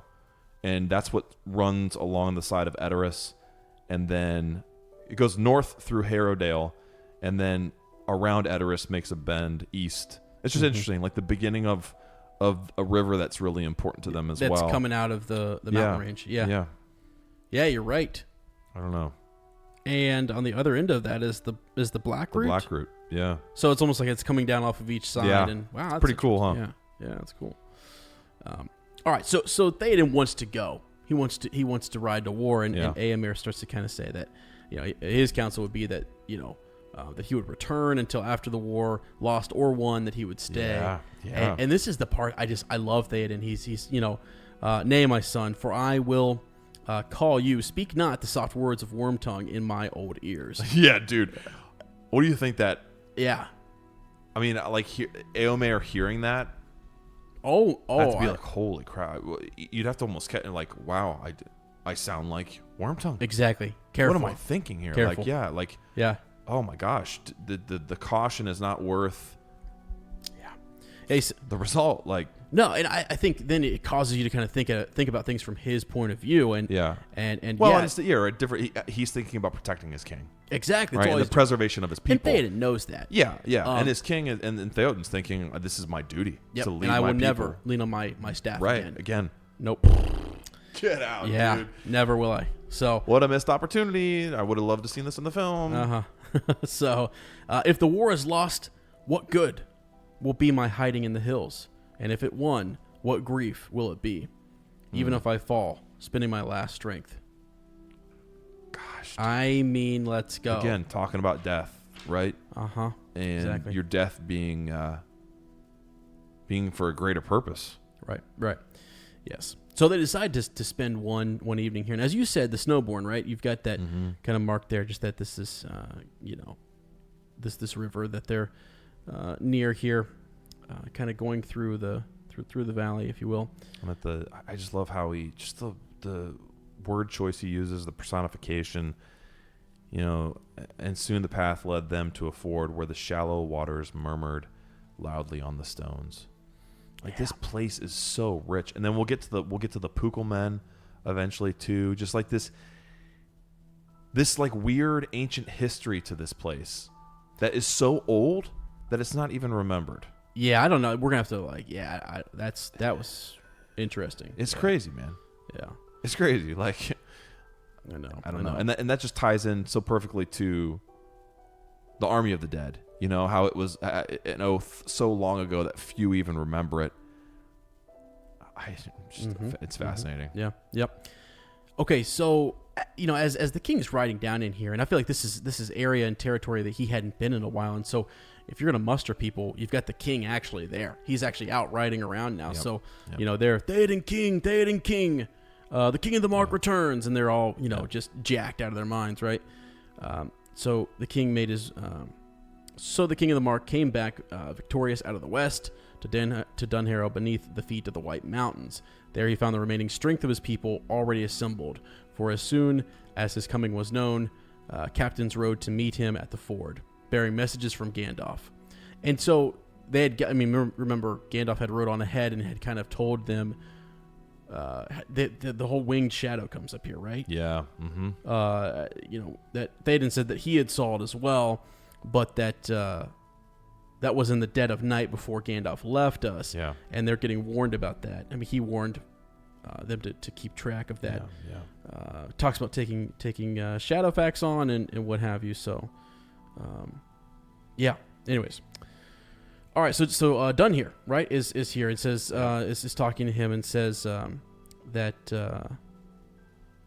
just something how scared they were, right, and that Gandalf had left them good counsel to assemble in the fields, but yet, and then it almost like hit the gable of Meduseld, the Golden Hall, like it was right there. Yes, I love how too we're getting all these, like we know what it is because we've seen the films and read the books before. Yeah. But this is a huge build up to. What is this winged shadow? Like, I guess also we know from time with Frodo and Sam and Gollum, right? That it's the ring wraiths on fell beasts. Yeah. Yep. Because Gollum knows. Yeah. Is that right? Yeah. We find that out from Gollum, right? And their time in in the beginning of Mordor, right? Yes. Yeah. Okay. Yeah. Okay. I couldn't remember how that was revealed. Pretty sure. Yeah. I think. Yeah, pretty sure. Yeah, because that might just be in my mind. Clear back to when they're on the Anduin, and we don't really know. We don't know for sure though, right? Yeah. I think that is. Isn't that kind of because funny? Yeah, it's like because we know. We know. Yeah, but like when did the first in your first read? When would you know? Yeah. Right.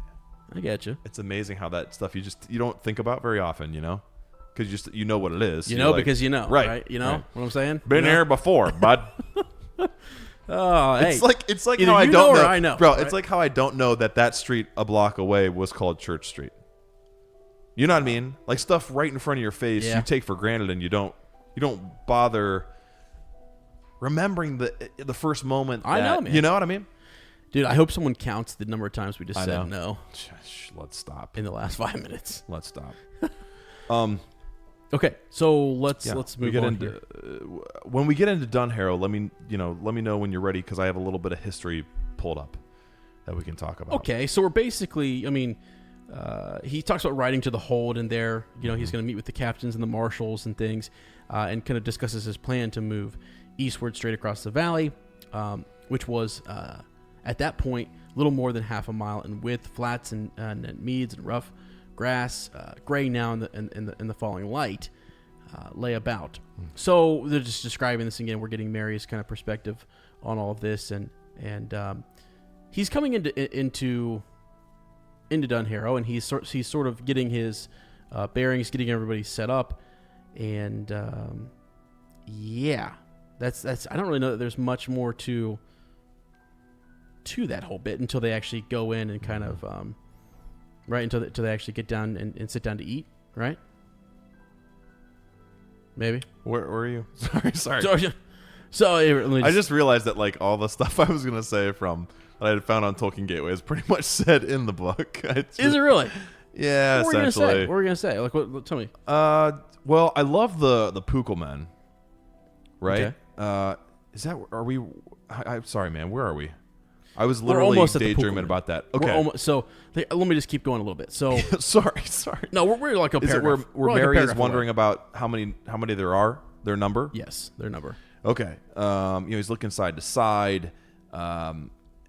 Thousands, right? He's thinking thousands strong, but he could not guess, especially with the gloom. It seems like it's almost kind of hard to see. Well, what we said earlier, the mist and stuff was covering and shrouding things. Right. How many exactly there would be. And this is where he sees the path, right? There's this big cliff that's looming on the eastern side of the valley, and there suddenly a path begins to climb, and he looks up in amazement. He was on a road, the like of which he had never seen before, a great work of men's hands in years beyond the reach of song. Now, later,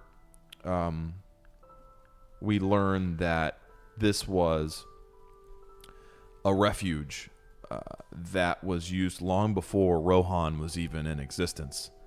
Dunaharrow had been a refuge sacred place by the pre-Numenorian middle men of the White Mountains during the Second Age. So nearly 3,000 years before the establishment of the Kingdom of Rohan. And it was these men who had lined this path with the Pukul men. And Pukul actually means goblin. What? Yeah. In Old English, Pukul means little goblin. The element Puk is goblin, and related to the name Puck and the modern English word pug. Okay. So, and I just think they're fascinating. We also talk about the connection to the Druidine, which they come up later, and we learn more about them, and that's Gonbury Gon, just like really cool characters that are very important. So what are the Pugelmen? What is, I mean, so it says the Pugelmen, they called them, and heeded them little. No power or terror was left in them, but Mary gazed at them with wonder and a feeling almost of pity as they loomed up mournfully in the dusk. There are just these statues. Okay. They're ancient carved images that lined the road. Okay. One was at the turn of each turn of the winding road. Okay. So anytime it's just this big switchback, right? Like in the films. Yep. And actually, the Pukul men are in the films. They're those kind of like they look like melted rock figures. They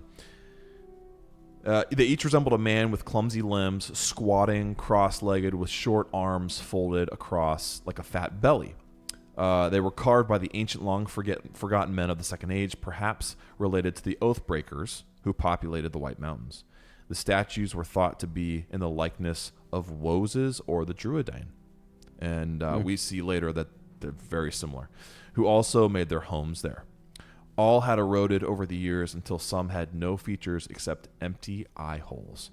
The Rohirrim ignored the statues when they passed them. Wow. Interesting. Because that's interesting, because the Druidine are kind of like not ignored, but they. I love their history, because we learn that there's that. Yeah, it's just interesting. The Druidine were actually like hunted by the Rohirrim. Yeah. So I didn't realize that they sort of ignore them when they pass by them. There you go. The writers hardly glanced at them. The Pugelmen, they called them, and heeded them little. No power or terror was left in them, but Mary gazed at them with wonder, and like you said, you read this, sorry. Yeah, so they keep taking this road. They get higher and higher up, hundreds of feet up in the air. This winding line of riders crossing the ford and filing along the road towards the camp prepared for them. Only the king and his men were going up into the hold. So this is like the elite up there, right? All the gathering forces were down below, and then this area up top. They reach the top of this road. Are you looking at some of these pictures too? Yeah, I mean, aren't they awesome? Like the darker one that you have in here, the Alan Lee. Yes. Actually makes to me a lot more sense, because later on when they sound the horns from the top, I get how then that it's a call down to the the captains and the marshals that are down there. I think that one does the best job of showing like all the mist too. Yeah, it does. And the fog and stuff. The rest of them are very clear. The film's very clear. Like they are up there and they're looking down and like almost kind of guessing on the number of men. You see there's that shot of Aragorn looking down and Theoden walking up to them, and they're talking about how many have gathered. So my thing is, like, when I look at that, and I'm glad you brought up the history, because I hadn't given it much thought. I was channeling my inner Phil. No, I think it's great, because let's talk. And look he at can this. fill us in even more. But When you look at these pictures, this is not a road. Then if those statues had something to do with a group of people that were older, that were there before, as you said, it's because that they built that. Then this is there. This is it not was a sacred place. I mean, this was not. I don't know. And it's you talk about like ancient peoples. Lancaster. The Shire of America is Amanda, but the place where Sarah and I work and our first home together was in Lancaster, which is a beautiful place. And Standing Stone, Mount Pleasant, Yeah. right?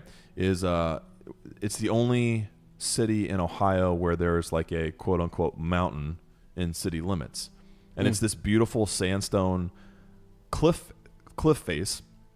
I think it's like 300 or 400 feet tall. It is. It's huge. You can see Columbus, which is our state's capital, which is 30, 40 miles away. Okay. Right? Is that how far away it is? 20 miles maybe. Yeah, sure. As the crow flies. And you can stand at the top of Mount Pleasant and you can look out and see Columbus. That's how far you can see from the top. And the Native Americans, they called it Standing Stone, and they would go to the top to feel close to the Great Spirit. Yeah. It was a holy place. It was sacred ground. Like you went up there for special occasions. Mount Sunday in New Zealand, the place where Edoras was built. Yeah. It was called Mount Sunday because the farmers in that region used to go to the top of that hill mountain and have church. They would have church services. They'd preach. They'd sing because they felt closer to God. The Maori people, Native people all throughout the world, but Maori specifically, the peaks of mountains are holy places. Like they have to approve. Approve their showing up in films.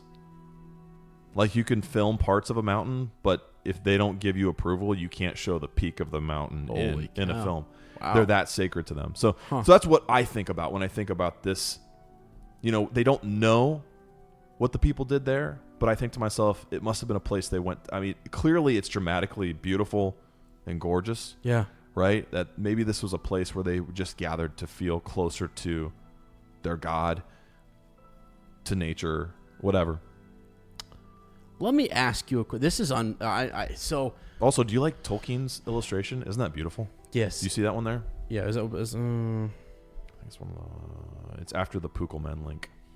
Okay. Isn't that gorgeous? Yes, it is. His drawings were just. His style was so cool. Yeah, it absolutely was. So look at that. All right. So actually, even looking at his drawing, that's the stones, one we should be looking at too. Yeah, the stones that lead back. Yes. Into there. So I'm gonna read this, just some of this description here, and this is stuff that when I'm listening to it, and I've listened to this chapter literally twice, which is it's hard to believe actually, because I'm like kind of like what? There's a lot here, man. But no joke, I've listened to it twice, if not 2.5 times, and so as I'm reading it and I'm seeing some of this, it's amazing. It is a long forgotten place. So such was the dark Dunharrow, the work of long forgotten men. Their name was lost, and no song or legend remembered it. For what purpose they had made this place, as a town, a secret temple, or a tomb of kings, none could say. Here they labored in the dark years, before ever a ship came to the western shores. Pre-Numenorian. Holy smokes. Yep. Or Gondor of the Dunedain was built. Wow. Sorry, pre-Numenorian men coming to Middle-earth. Yep. Yeah. Isn't that amazing? Yeah, they had vanished, and the only thing that was left there was the Pookelmen. Yep. They were left. They were the stones that we were just talking about. Yeah. So that's unreal. Now, what's neat too is you look at some of like Alan Lee's illustrations and stuff, and on either side, it actually says that they had set up like tents and booths on either side of the Stony Way, but these were not set near the trees. So you have these. Oh, kind of on the field. This is almost like a flatland. As you come up, it's sort of like a flat. What's it called? Field field. Men called it a green mountain field of grass and heath high above the deep delve courses. Yeah, it's like a highland flat plain area. Right. And there are these. Are you talking about the stones that lead up the path? Yes. That Mary's staring at. Yeah, and on either side the of marching those stones. Yeah. Yeah. The tents. Right. The pavilion was set up and things. What a dramatic. Yeah. Area. Like, can I say one of the most iconic? It's a big deal. One of the most iconic landmarks we've come across yet. Yeah. Yeah, and it's surprising because I don't ever think of like talking about Dunharrow and being like a really cool place. And, I know. Having all of this. Do you think it almost kind of gets like lost in the like the I don't know, the power of the moment, because we're on this verge of like you're not worried about where you are. It's more about what you're about to go do, kind of a deal. Yeah, yeah. Like, it's kind of sad, but Yes, absolutely. Yeah. Well, and then immediately we move on to something really exciting, which is Eowyn, right? So, Yeah, I mean, hey, you know, what's up? she's wonderful. So, yeah, we see, as the writers come up, she says, "Hail, Lord of the Mark," she cried, "my heart is glad at your returning." And, so we have these exchange of greetings and things. All as well as a weary road for the people to take, torn suddenly from their homes. So they're discussing just sort of that move away into safety and things, and then also the mustering that is happening. So they discuss Aragorn, and Éomer wants to know what has happened. In that because line, he's been there. in that line too, where Theoden asks how she is, and she says all is well, and it's Merry with the perception. Maybe because he's removed from. I think sometimes our family we aren't as. We don't implore as much. Like, we're just like, they're fine. Don't worry about it. Yeah. So maybe Theoden and Éomer, they don't notice it as much because she is family. And because Merry is so far removed, he picks up on, he says, yet it seemed to Merry that her voice belied her. And he would have thought that she had been weeping, if that could be believed, of one so stern a face. Just that moment, like that he saw that she was... not crying, weeping, dude. Yeah. Because Aragorn had gone, because she felt stuck there, and that was going to be her fate, that she wouldn't be able to go and fight like she wanted, and just a one simple line that that he notices that he's paying attention to that. Right. So that no one else does, right? No one else maybe. Yeah, Theoden says you are grieved. He picks up on it, but it's Merry who notices right away. Yeah. Yep. It's not through any more conversation. Yep. It's just him seeing her say that. It's probably like they bring up Aragorn again, and so maybe some of that grieving comes back out. Sure. And he kind of asks, what happened? Tell me, did he speak of that road? And he points to the stones that we're talking about, guiding them back into this cleft, back into through the mountain. And that is Dwemerberg. Yeah, that is the path. That is the path of the dead, right? And so they're really, and so that's where Éomer says he's lost. We must ride without him. Our hopes dwindle. Jeez, dude. Our hopes dwindle because he's taken that path. So eventually they head into the king's pavilion here, and this is where, is it Merry who's muttering that? Paths of the dead, he muttered to himself. The paths of the dead. What does all this mean? They have all left me now. They have all gone to some doom. Gandalf and Pippin to war in the east, Sam and Frodo to Mordor, Strider and Legolas and Gimli to the paths of the dead. But my turn will come soon enough, I suppose. I wonder what they are all talking about, and what the king means to do, for I must go where he goes now. Dude. And so he's kind of like, gearing up, man. Oh my gosh. And then using the motif again of myth. Well, no, it's in the midst. But still, in the midst of these gloomy thoughts. Yeah. And then also just talking about how they've all gone to meet their doom. And almost how he's wishing that he would just get on with his. Right. Absolutely. My gosh. And even just, so I have I didn't want to forget, but when they were talking about the people who inhabited this area or used the area of Dunharrow, right? Yeah. And how they didn't remember who they were. I said off on the side, I'm like, I just thought to myself, sometimes a lack of a legacy is a legacy of its own. Right? Sure. You're not remembered specifically, you're remembered vaguely, but you're still remembered. And how that's almost remembered more deeply than details, than detailed specific history. Like myth becomes almost more real. You know what I'm saying? Yeah, absolutely. And how like there are people that are no longer, right? That they met their doom already, and here we are talking about how will he meet his. Right. Yes. Yeah. Yeah. That's wild. Okay. So when they get into the king's pavilion, he's surrounded by Éomer, Éowyn, Dunhir, and who is Lord of Harrowdale, by the way. Yeah. Okay. Kind I wouldn't look him up, actually. See if there's anything on it. Any cool connections on him. But this is where Merry actually comes in and is able to he waits on him a little bit, He's a squire, what have you, and room was made for the Hobbit at the king's left. No one called for any tale. There was indeed little speech. They had ate and drank for most part in silence. What? I mean, you're just gonna love who Dunhair is. Come on. He's a nephew of Uckenbrand. That's what I thought. Okay, big deal. Served under Grimbold during the first battle of the fords of Eisen. Yeah. And goes on to fight in the Battle of Pelennor. Yeah. Uckenbrand. Yeah. T-shirt number 2, right? Right. Yes. Yes. Okay. Oh, the name Dunhair means hill warrior. Let's go. Pretty cool, huh? I figured he was pretty awesome. Yeah. All right. So, but now, Mary inquires about the paths. He said twice, I've heard about this. Right, I've heard about the paths of the dead, and so he will now hear about it a third time. Hey, right. Dude, come on! I'm trying to forget about or remember. Yeah.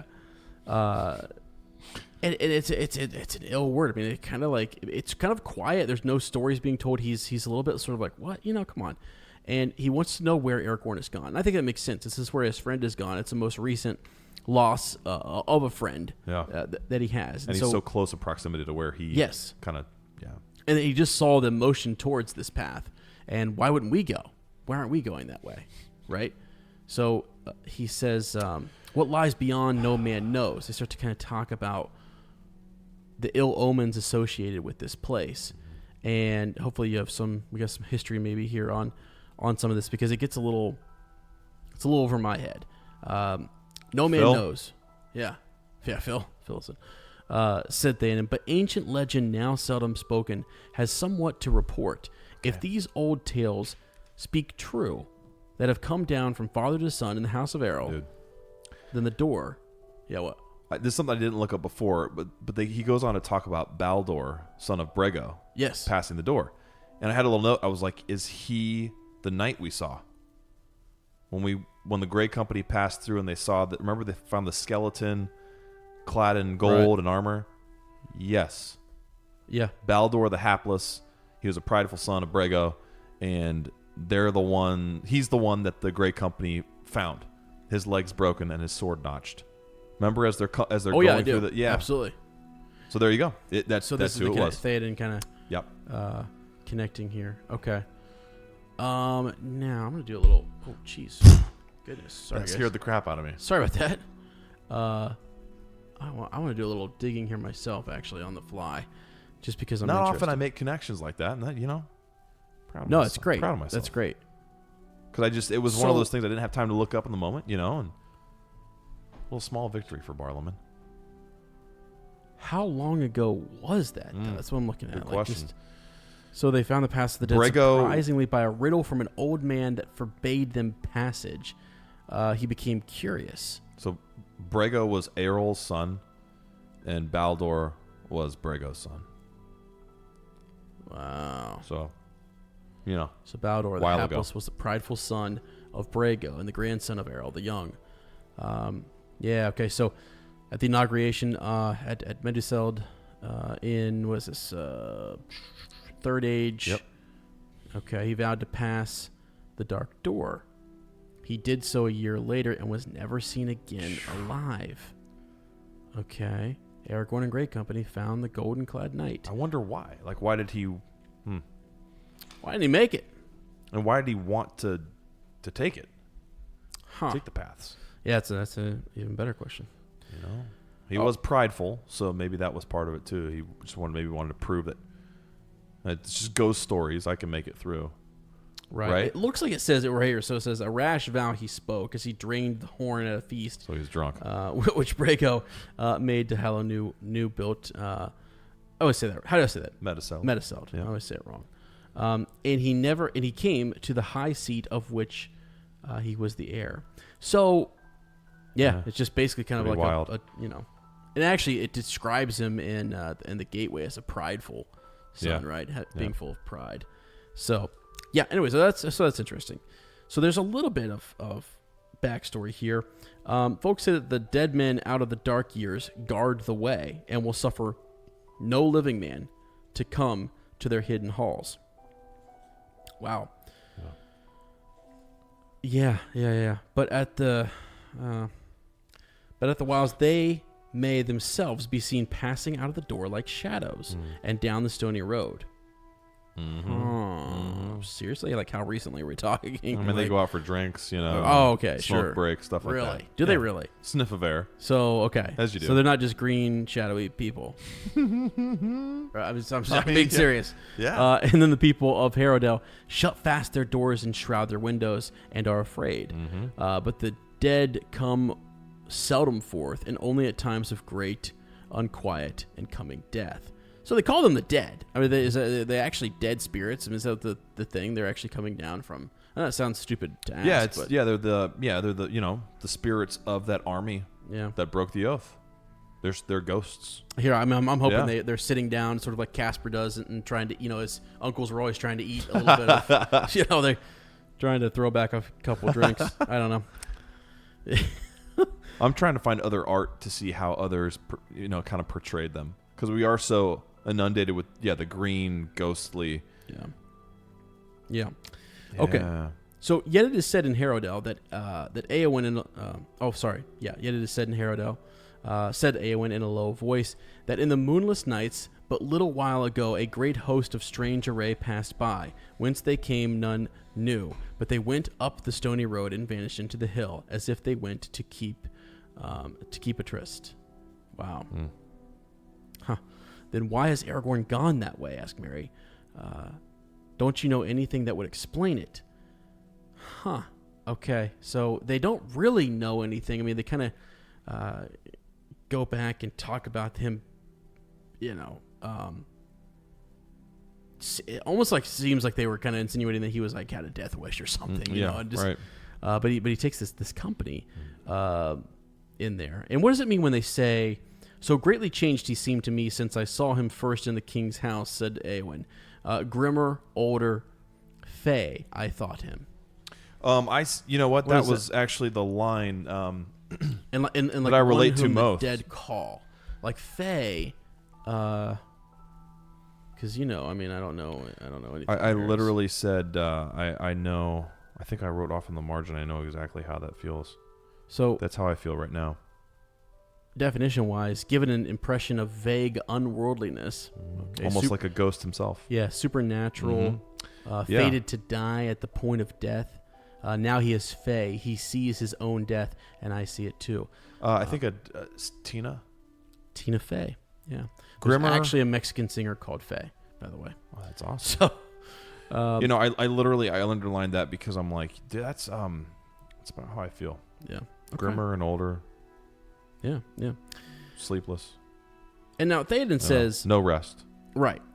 Theoden says, maybe he was called, and my heart tells me that I shall not see him again, yet he is a kingly man of high destiny. Here we go. Decision versus destiny, bro. Yeah. Or both.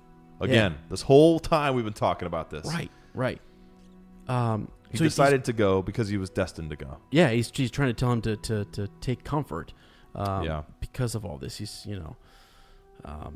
it was said that when the Erlingas came out of the north and passed at length up the Snowbourn, seeking strong places of refuge in time of need, Brago and his son Baldur. This is weird.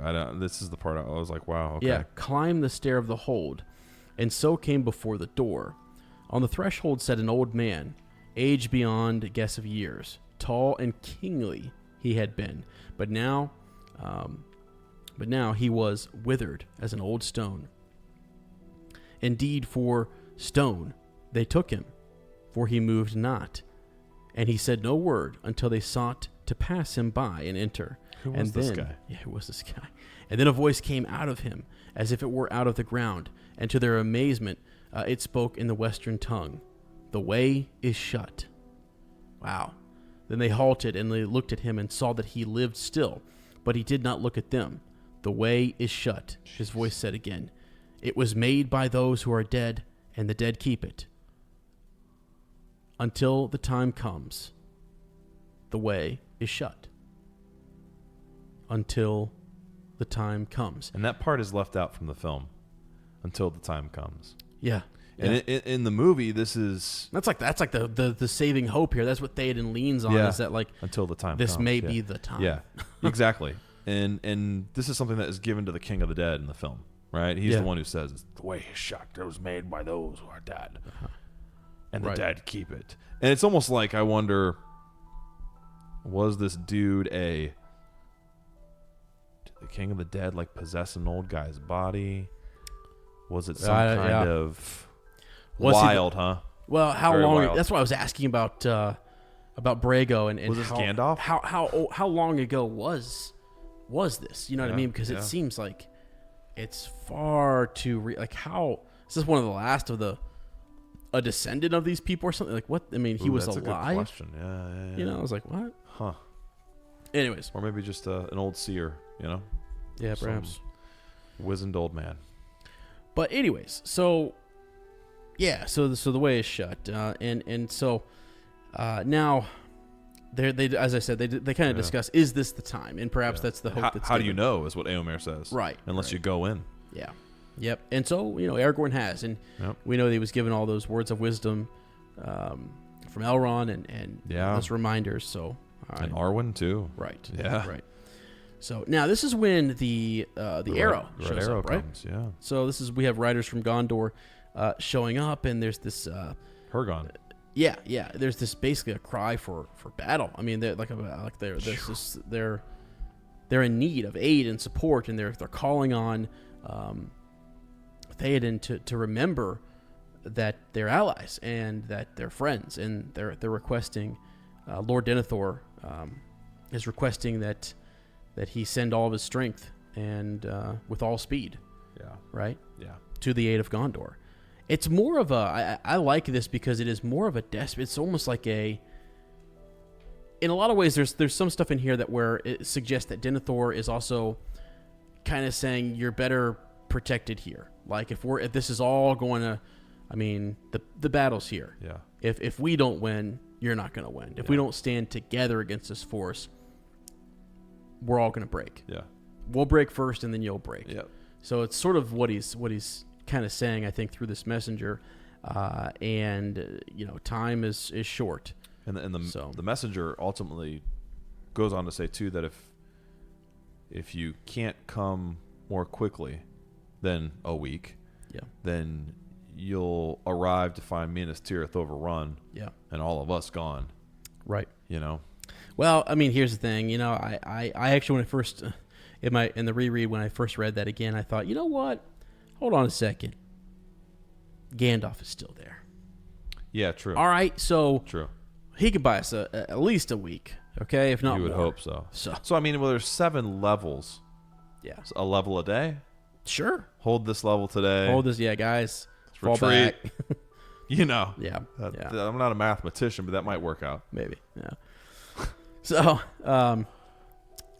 but yeah, I mean that's sort of the gist of all of this. And Theoden says, "Dark tidings," said Theoden, "yet not all unguessed. But say to Denethor that even if Rohan itself felt no peril, still we would come to his aid.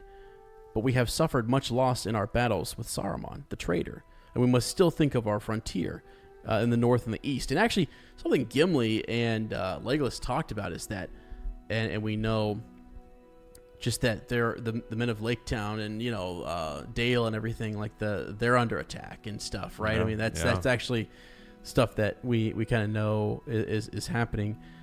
So Rohan has still got to protect its borders to some degree. Yeah. And that's sort of Yeah. the case he's making. We still have to actually gather our forces, and it's going to take time. And this messenger is just sort of saying that we don't have time for that, really. And as you said, yeah, you're gonna show up and you're gonna fight. We will have perished, and at least he kind of almost like in a joking way says, "Well, I hate to say it like this, so excuse me, but it's sort of like give them hell when you get there, Yeah.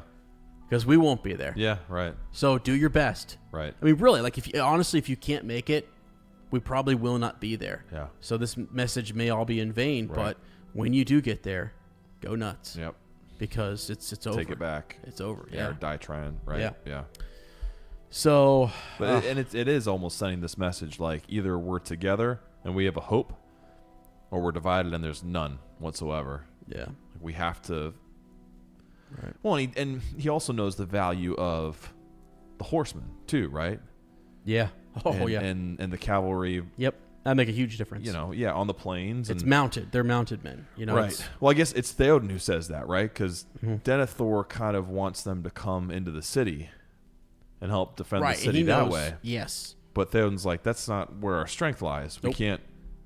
That's not how we're used to fighting, right? Sit behind walls. Right. Our value is upon horses, and we're horsemen. That's where we fight and die. So great. If there's one thing the film's really nailed, it was. I mean, it was. Yes, it was. They nailed it. So it's great. You have to. So man, yeah. Mm-hmm. Anyways, we've already kind of discussed. Hirgon kind of says like, a week is too long. If it must be so, then what have you. Theoden says at least we will do that, and talking about what the disturbance that they'll make, against the orcs and their feasting in the White Tower. So yeah, with that, the king stood up and they rose. Go each now to your rest, and this is where they're going to get some sleep. And he has a little conversation with Mary, right?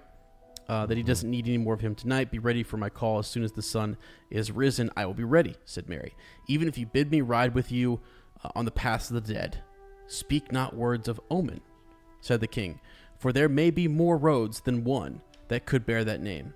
But I did not say that I would bid you ride with me. Bid you ride with me on any road. Good night. And so there we go. So, Mary, you're out. Sorry. You're sitting this one out. And that's, he's sort of like, you can see almost like stomping away, like, I will not be left out. Yeah. No, this is not happening. Just all upset. So he's walking away, and he goes back to his tent. Now he gets a good sleep in. Yeah. Because hobbits know how to get their food. Yeah, they know how to take a good sleep. And man had to shake him awake. Yeah, he did. Yeah. So get up, man. Yeah. But and Mary says, in his defense, though, the sun hadn't risen. Yeah, right. In his eyes, right? What? There's no sun. So this is that gloom that comes in that we were talking about. And so the next day, when they wake, it comes from Mordor, Lord, he said. It began late. It began last night at sunset from the hills in the east fold of your realm. I saw it rise and creep across the sky. All night as I rode, it came behind, eating up the stars. Now the great cloud hangs over all the land, here to the mountains of shadow. And it's deepening. War has already begun. And this is another messenger who has showed up to Theoden. Yeah. So it's intense. They wake up and this is where it's just... And another moment of silence. Daunting. Yeah, the king, for a while, sat silent. Yeah. So we come to it in the end, the great battle of our time in which many things shall pass away. But at least there's no longer need for hiding. That's kind of a concept that Gandalf wrestled with for a long time, too, of how long can you stay secretive, and at what point are you like, all right, out of the shadows, here we are, Yeah. Even like transforming from Gandalf the Gray to Gandalf the White. Like Gray is very shadow, very hidden. Gandalf the White, you can't miss a white light, right? Yeah. We will ride the straight way and the open road, and with all our speed. The muster shall begin at once, and wait for none that tarry. Have you good store in Minas Tirith? For if we must ride now in all haste, then we must ride light, with but meal and water enough to last us into battle. I mean, yeah, it's a ride to. I mean, ride and die. No, seriously, like they're riding with just enough food to get them there and ready. They'll have a last little bit of bread and cheese. Yep. Maybe they'll pass around some mead. Wow. Let's go, baby. I mean, seriously, you can just see them passing the drain your horn, draining the horn. It's a good podcast. And they're gonna blow. Then they're gonna blow that horn. And it's just gonna be drain and blow. Yeah. Got to be a better way to say that. All right, so this is where Mary is again upset. He wants to be on this journey, but Lord, Mary stammered, I offered you my sword. I do not want to be parted from you like this, Theoden King. And it's just kind of sad, He. This is where we said earlier. Theoden kind of explains that, we're riding on tall, swift horses. Your pony just can't keep up, and I don't have any men who can spare. Whose horse can handle the extra weight at the pace that we're going. Right. He kind of understands it's impossible, that. Man. Right. So, they're packing light. And so to carry a hobbit who would also need, food and other packs and things and necessities just can't be done. So, yeah. Anyways, and he says I would rather that he would bear him on Snowmane, his own horse, if he could. He said, but if the battle were here, if there was basically right here in Edoras and stuff, like you could possibly fight with us, and I would be okay with that because, I mean, depending on how this goes, you may be in the fight. Yeah, that's really what Aragorn says as well. Like to Eowyn, is that at some point if we don't win, come to you. It will come to you. Right. It will be here. Right. So, don't be hasty. Right. As we're hastening off to war. Yeah. Yeah. So now Eowyn, though, comes over once he's been kind of dismissed from the king. One of the last requests that Aragorn made was that he be fitted with armor, ready for battle. Oh, yeah. And so, that was something that he had made, and I don't think he assumed, I mean, again, you talk about these men who can see far off. I don't think he thought that the king was going to ride as quickly, and he thought maybe Merry would actually go with him, I think, because if they ride slower at a different pace and they move east and southward, then maybe he could have gone with him. And so have this, helm and this armor made for him. I love how that was his only request. Yeah. Yeah, there's a knowledge, there's something there. And really, in a way, like, especially for like Eowyn, that was kind of like your last request. Uh-huh. Right? Because you're going to go die. So what is your last request? Yeah. What do you want us to take care of, assuming that you're gone? Are you kidding me? I want you to make sure that my Hobbit friend has what he needs for war. Is ready for war. I'm not dying. You make sure my Hobbit friend is ready for war. Okay? And if I should die, he's a worthy warrior in my stead. Yes, he is. Get out of here, man. I know. So anyways, so they get him all set up with he already has a sword. They get the leather, they get the helm and everything, and really cool. They have the small helm that they found for him, a round shield, and some other gear. So really cool. He bowed and was very grateful and things. The shield was like unto what Gimli had, right? The white horse was on the device there. Yeah. And take all these things she said and bear them to good fortune. Yet maybe we shall meet again, you and I. For sure they will. For sure. Yep. So this gathering gloom and the shadow really affects everybody. And this is at some point there's the bit where the horn is sounded, and I thought that's, you remember when they look out, and it's sort of what causes Théoden to sort of pick up the pace a little bit, right? And say, all right, we've got to get moving.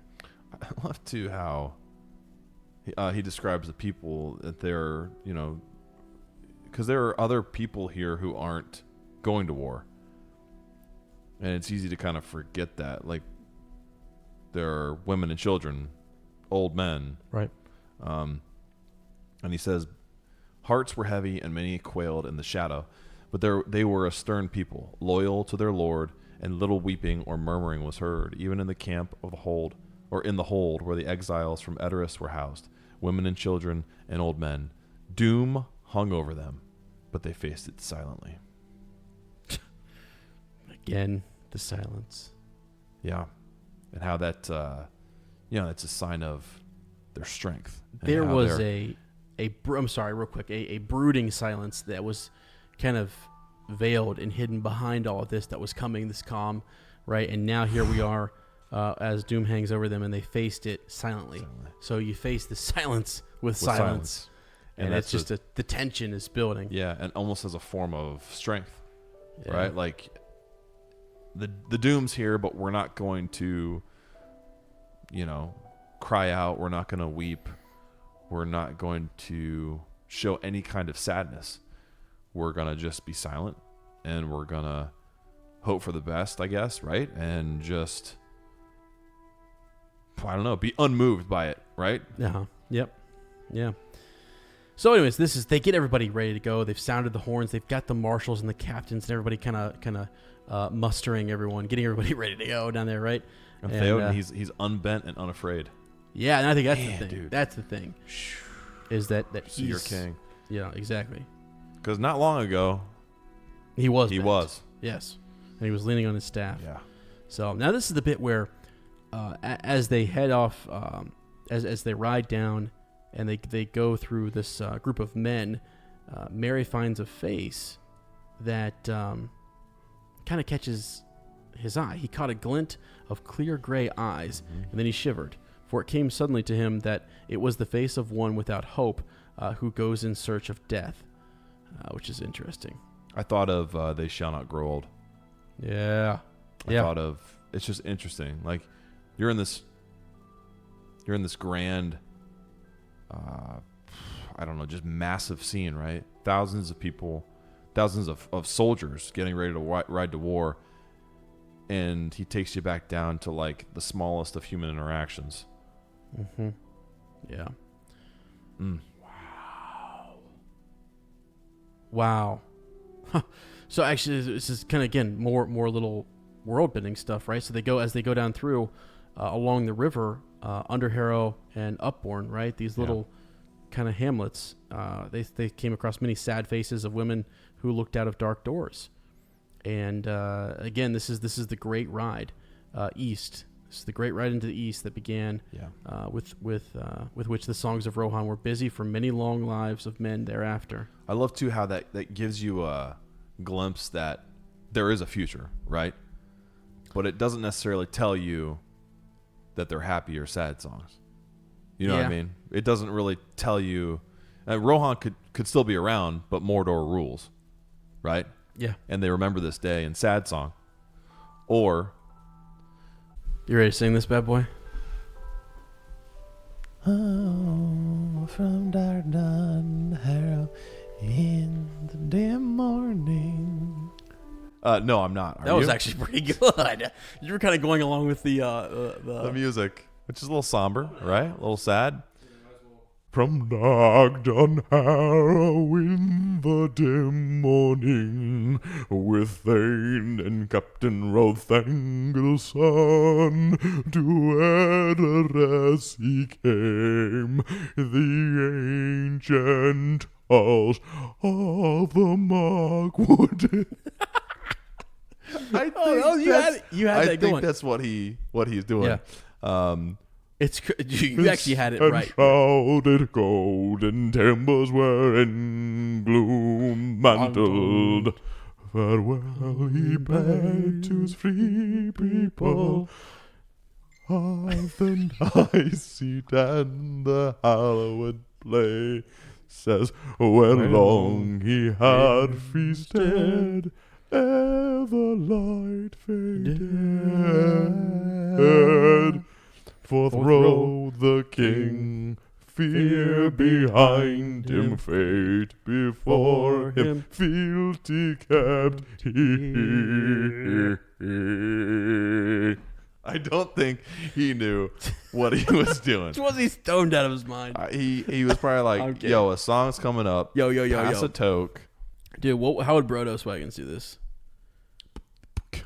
From dark dawn, Harrow in the dim morning, with Chain and Captain Rothayan goes son to Edoras he came, the ancient halls of the Markwarden's mist and shrouded. Golden timbers, all gold on gold. Yeah, you know, we're in the gloom, man told. I don't know, dude. That was really good, actually. I don't know how you do that. Was really good. All right, cool. Let's just move on. But it's beautiful nonetheless. It was a great song. It was good. Yeah. So, that's kind of. It is sort of a sad. Is it sad? Is it good? I don't know. Well, I'm looking at the end here. Doom drove them on. Darkness took them. Horse and horseman, hoofbeats afar, sank into silence to the songs. So the song tells us. So the song tells us. I mean, you decipher what you will. You tell me whether the song was referring to itself, or was the song referring to other songs? But here's the thing, though, man. If that line isn't part of the song, it would say, "So the song sings to us." Sure, that's fine. All right. That's fine with me. So I prefer that. You can reference other songs within a song.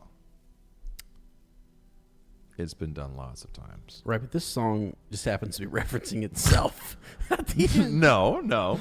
So the songs So the songs tell tell us. us. And I think it said here. Okay. Let me go back up there. All right. That's fine. All right, I'll give it, the A-okay. With which the songs of Rohan were busy Come on. for many long lives. So they of gave men us and one of women. those songs. They gave us one that also references the other songs. All right. Because it's a twofer. It's 2 for 1. Fair. I got it. Yeah, buy one, get one. All right. Well, Sing one, sang one. I yeah, guess. exactly. Mary's just begging He's to not be part begging of to get on Stibba and just, do his thing. And he's a sword thane, right? He's just, he's the man. He wants to do. He's got this great heart, and he wants to be with his friends and be in the thick of things. And it's just not going to happen. Not going to happen. So eventually Theoden just sort of says, I will say no more in the matter. No, we're done. So he bowed, he went away unhappily and stared at the lines of the horsemen. Already the companies were preparing to start. And, so unnoticed, a rider came up and spoke softly in the Hobbit's ear. This is so cool, dude. Yeah. Where will wants not, a way opens, so we say. What does that mean? He whispered, and so I have found myself. Am I misreading that? No. Where will wants not, a way opens, so we say. Okay. I'm really tired. Your will is not wanting. Whose will? I don't understand. I don't know who Will is in this situation. Big Willie style. Anyways, And we so know I who have she found is. I mean, he myself. is. Yeah, we know who Durnhelm is. Right. Yeah, if I could talk. And so you wish to go whither the Lord of the Mark goes. Yeah. I see it in your face. Yep. And he does. And it turns out that Durnhelm is actually, a little bit lighter weight, A little slimmer. a little slimmer, very fit, very strong. Beautiful eyes. Almost too beautiful. Yeah, right. A There's something- really thin beard. Right. Almost invisible. Looks like it was drawn on the night before. May have been. Right. Actually, it might have been I think actually it sort of looked like Representing, horsehairish. the women of Swalhan. A little bit of glue. Yeah. Yeah. So- And this Durnhelm says, I will bury you before me under my cloak until we are far afield, and this darkness is yet darker. Yeah. Such goodwill should not be denied. Say no more to any man but comes. There's the will, bud. It's good. Ah, okay, good. Where goodwill wants not. I've seen a movie called Away Good Will opens. Hunting. Well, yeah, because they're kind of hunting orcs. Got it. Aragorn said, let's hunt some orcs. He did. Let's hunt some. It's all making sense now. I didn't know that Yeah. movie was connected to this. Oh, dude, there's just... Oh, so many You connections. got to complete the circle, if you know what I mean. Yeah, I do. And square it when you're done. So, anyways, yeah. So just this basically, guys. You know what they say. Aemir says, "Ride on, ride on, Right on. ride on." Which is a line from a Led Zeppelin song, which you don't listen to them, but Right on, right on. So too late now to turn aside, and so on they go. Right, they're doing their thing, and they ride off. The land is gray and still. All right, the shadows are deepening. Yeah, pretty amazing how they go past the Beacon Hills too. yeah. Hope but they're- waned. Yeah, but In their every heart. Yeah, and their fires were quenched. Crazy. That was a more difficult chapter. I enjoyed the chapter when Is I your just fire read it. quenched? Yeah. Ish. It's been storming outside. It has been quenched. Technical glitches. So quenched or drenched? Which one? Or both? Are they the same thing? Quenched and drenched? I mean, quenched or drenched. I think we should start a podcast, a Lord of the Rings podcast. We got to get the name exacto. It doesn't have to be exacto. We just to get it right. Well, you got any ideas? I got a question. Why are we starting a Lord of the Rings podcast? I mean, you always say that. Is it because we're talking about Lord of the Rings? Lord of the Rings or more of the Rings? That's what Xavier says. More of the Rings podcast. We're the More of the Rings guys. So we need more of the Lord of the Rings. Gotcha. You can't have too... I don't know. So many rings. Do you have any... It rings a bell. Do you have any ideas? Yes, I do. This Journey is Over podcast. Wow, that should have been the last one. Really I sad. that should have said that was actually in the chapter. I legitimately found it in the chapter. So Rohan Mustard podcast. Sure. Spelled like the condiment, of course. Right. The Red Arrow. I knew you were gonna podcast. I knew you were gonna come up with that idea. Read as in I read. As in Ez doesn't know how to read sometimes. The Reading Arrow. My dyslexia gets in the way. How about Ping Pong Chicken Head podcast? Was that the chapter? Yeah. That's what Don't say it. that's what Mary's nickname was. Okay. Some of the guys were kind of mean. Yeah. There's Mary. Mary's a ping pong chicken head. Yeah. That's actually a real Wait till people see that on the shirt. a real story. They see Ping pong chicken head. Yeah. I'm gonna type it out now. Ping Pong Chicken Head podcast. Coming your way. Wow. That actually, you want the story behind that? I mean, There is sounds scary. and it actually works with Mary because the context it was used in was with Larry. So we took a trolley tour in San Diego, and there was the guide we had was hilarious, and he was like giving the other trolley tour guide crap. Like we pulled up alongside another one. He goes, "Hey, that guy over there, that's Larry. Larry's a ping pong chicken head." And we were like, "What? What is ping pong chicken head?" And I was with Jimmy Nichols, who you guys know now. Yeah. And that just really stuck. And that was I was on that trip with Sarah. That's where we met and fell in love and everything. Yeah. And by everything I mean fell in love. And Well, I feel like I have to one up this story. well, Give me a because of Jim. Because Jim's in it. I had this sudden That's urge to Larry. just, So Larry, that's Mary. That's Yeah. Mary. He's a ping pong chicken head. That's probably what they were saying about him. Did I post the one upping? You said you had to heavily edit I it. had to heavily edit that, didn't I? Okay. Okay, that's why. I was thinking. There were some. I'm now down to flipping a coin as to whether I take out the first story or not. I'll probably take it out. yeah. It's bad. Yeah, it's pretty. It's bad. It actually snuck into further up, though, somehow. I had a very interesting experience at the front door. Oh, my gosh, so, dude. well, that's all we'll say. That's all we'll say. Go check it out. Good Lord in heaven. Any cool connections, my friend? None at all, man. I mean, this was just like, the whole thing was cool, so, I mean. It's hard to connect. No, I think we made the connections in the chapter and along the way. So, if you guys have cool connections, if there's stuff about, Dunharrow that we didn't cover, that there's, I'm sure there's things Phil can fill us in on and stuff. There was more history there than I thought there was going to be. I thought more about the night that they found in like the Paths of the Dead. I didn't really know that. I don't know. I just didn't really. I didn't think that Dunharrow would have that much history. I don't know. Or that long. I thought it was more of just Rohirrim history, not really ancient freaking history. Okay. Hey, but it kind of got what? I'm being serious now. All of a sudden, I switched gears. Sorry, wow. Oh, okay. Guy can't laugh at someone being serious. Wow. Not supposed to. Yeah. All right. So moving on here to the Bywater Post. Yeah. So this comes from our friend Tara. So we have Tara Lynn. Nice. So we have her Bywater Post today. It says, "Hello, friends." We go paragraph by paragraph. Absolutely, mate. To be honest, my Tolkien story should have started back in the 4th grade when a classmate told me about a wonderful book he was reading called The Hobbit. Yeah. But it didn't. Okay. Wow. His copy didn't have any pictures on the cover, and it looked really long. Probably a first edition. Yeah. Oh, could you imagine? That should not be in the hands of a 4th grader. Or Wow, should dude. it? Wow. I was kidding. Wow. No, joking. you weren't. You're walking it I back. was joking. It should be in my hands is where it should be, all right?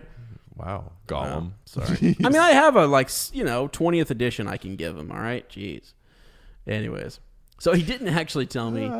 So his copy didn't have any pictures. It looked long. And he didn't actually tell me what it was about. So I smiled and nodded and forgot about it entirely for years. Sort of like how the world forgot where the ring was.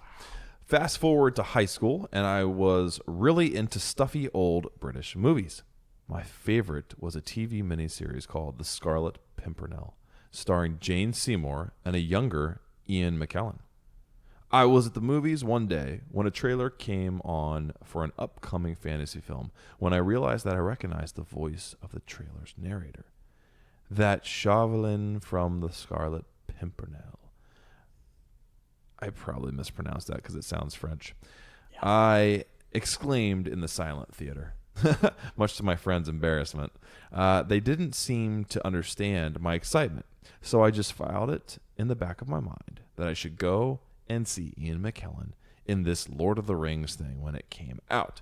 And that's how my Tolkien story should have started. But it didn't. Tara, you're an excellent writer. Yeah. The Fellowship of the Ring was released around the same time as the first Harry Potter movie. So when I went to the movies in that December, it was for Potter and not Ian McKellen. I don't even know why it was just in the Bioware. I should be proofreading these things before. Gosh. We need black ink for that one, Tara. It wasn't until months after the movie's release. You know what? No, that's brave for admitting that. It was. Okay. Yeah. It's very brave. Yeah. It wasn't until months after the movie's release that I checked out, quote, The Fellowship of the Ring on DVD from the library and watched it one summer afternoon at home with my sister. I remember that we both loved it and were let down at the end knowing that we would have to wait until the next movie came out. Yep. Yeah, but it was the start of both of our Tolkien stories. That's so cool. She and I shared a lot of Lord of the Rings love over the years, but I'm going to let her share her story on her own because she promises that she's going to start listening to the podcast soon. Awesome. Thank goodness. How cool, too, that, it could have started with the kid in 4th grade. Uh-huh. Could have started in a theater where you chose Danny Radcliffe over Ian. Wow. I'll give you that one. That's okay. Yeah. But instead, it started with your sister. Yep. That's pretty special. That At is. home, as a Hobbit would have it. Yeah. I like that. I like that. This is, it's making up for the whole Potter situation. Sure it is. You know what I mean? Yeah, sure. Just kidding. After seeing the first movie, I bought and read a 1-volume edition of the book trilogy, and something about the story and the telling of it grabbed hold of me and never let go. I reread it and continued to do so again and again. And the part of me that fawned over Mr. Darcy and hosted tea parties started to think about mountains and adventures. Let's go. Tara, this is awesome. Let's go. Keep it coming. One night I came across a website called The Walk to Rivendell. The idea was that if you went on a walk, you could log your miles into the website and see where in Middle-earth you were. If you kept track of your miles, wow. Is this still the thing? Because I'm back on the whole closing the circles deal. So yeah, if you go on a walk, you could log your miles. If you kept track of your miles, you could go all the way from Bag End to Rivendell. Wow. It is still a website. Is it really? 456 miles. Jiminy. And I don't think it's changed much over the years. Wow. That is so cool. That is pretty neat. The next morning, I stepped out my front door, not really knowing where I would be swept off to, and found myself getting immersed into Middle-earth as I connected the images of the imagined world with the landscape I physically traveled. At first, I just walked down my road, but then I began to explore nearby trails, and a thirst for adventure was officially awoken. It has taken me to mountaintops and through endurance bike events and trail running races. I've seen the Valley of Rivendell figuratively in college classrooms in the local library and in form in the great stony walls of Colorado's Black Canyon of the Gunnison. I think Tara was just there recently again. Oh, really? I think I saw pictures that she posted of being back at the canyon. Wow, this is a cool name here too. So in the carved mountain pass of Smuggler's Notch in Vermont, right? Oh yeah, you got to notch those smugglers. Yeah, you do. The green field across my home continued to the Shire that I love to return to, but from The top of the hill above my house, the distant mountain ridge always beckons. Wow, that's dangerous in a good way. Yeah. The Lord of the Rings turned out to be the little nudge out the door that I didn't know I needed. And whenever I question what else life has in store, I think back to Bilbo's "The Road Goes Ever On" walking song. Awesome. Wow. I'm glad that among many other destinations, the road has led me to this podcast and sharing a community with so many other Tolkien fans from around the world. Thank you, Lane and Inez, for being such fun and entertaining host and for encouraging us to share our stories as we all share our love for Tolkien's work. Ever on, Tara. And if you're in the Facebook group, if you're part of the community in Facebook, you'll know Tara. Tara posts all kinds She's of... one of the brightest, most positive people in the group. Yes. Yeah. Steal your thunder there, because she is. I mean, you kind of like furrowed your brow at me, too. I don't know if that was necessary. Yeah, I want everyone to know that I am Team Tara. She's Yeah, awesome. so am I. I'm trying to get there. I wanted to say it first, and you were, Wow. So hateful. Anyways. Tara actually did research on this house. Really? And gave me the history all the way back to the first person who owned this plot of land. Wow. Yeah. That's amazing. This is Tara Lynn, right? Yeah. Yes. Wow. Unbelievable. So What a historian. what was his name? Dunhair? What was his name? You know what? I'm serious. No, you're not. What was his You're name? mocking me. No, I'm not. Yeah, you are. You're mocking me, and you're looking for a sockin'. Okay. You know what I'm saying? Hey, Tara's amazing. Move on. Tara has a PS. She says, When I saw The Return of the King in the theater and Gandalf asked Aragorn what he believed in his heart about Frodo's fate, and Aragorn responded that Frodo was alive, I wanted so badly to shout, "Frodo lives!" But I thought back to that moment when I embarrassed all of my friends during the Fellowship trailer and didn't say anything. And I will always regret it, because that was the perfect moment. Frodo lives, she says. Tara, that's awesome. It's so cool hearing her story. Tara, you're a good writer. Oh, she's an excellent... I mean, hello. Yeah. Yeah. Duh-as. I know. That was kind of a very obvious. See, that was my chance to make you feel kind of... Are we fighting silly. over Tara right now? Yeah, I This is think crazy. so. We are. All right. Okay, we're fighting over Tara. All right. Sorry. Cool. We'll put up a poll. Tara's mine, precious. Who won? No, but what a cool story. Written so well. And now we know how you came... Oh, my gosh. Came to Tolkien. And it was on the third try. Right. Wow. Okay. That was actually... Okay. All right. All right, Tara. That's a little too much. Okay. Beautiful. Actually, go check out that. Well, maybe we can put that link in there. The walk to Rivendell, because it is still a site, and I only say it looks like it hasn't changed since that time because it really doesn't. Click on that link, man. Oh, no, I mean, that's too cool. But I'm definitely going to use that. And so it has all these different 458 miles go from Hobbiton to Rivendell. Oh, yeah. 462 set out with the Fellowship from Rivendell to Lothlorien. 578 ride with Merry and the Rohirrim from Isengard to Dunharrow to Edoras to Minas Tirith. What are you doing with your mouth, buddy? This website's very interesting. You know what? Can I say something? What? I love how simple websites used to be. Yeah. No flash, no flair, just good old-fashioned words in Times New Roman font. Like, what is wrong with that? There's nothing wrong with that. Right. Dude, this is who runs this website? Well, if you go to the home, you will see that. Is it Pansy Make? That's the name I'm getting Pansy here. Make. Yeah, it's on the very bottom. It's art. That's the artwork. That's the artwork. Okay. And then it's a fan. It's operated by a fan. It says that. Is this? Am I on the right thing? The AON Challenge yes. website. Yes. Is operated by and is a fan may site. have been. That's really cool. I wonder if Karen Wynn Fonstad actually started this. It's very cool. Yeah. Very, very cool. All right, so time for Strawberries with Cream. If you could muster one people to come to your aid, who would it be and why? Huh. One people? Like a group of people? Yeah, that's usually what that means. Because I only need one person. His name is Gandalf. I thought you were going to say Pinky. No, Pinky can get the heck out of here. I told the I'm Hobbit done. said mustard. I'm done with that. Pinky's retired.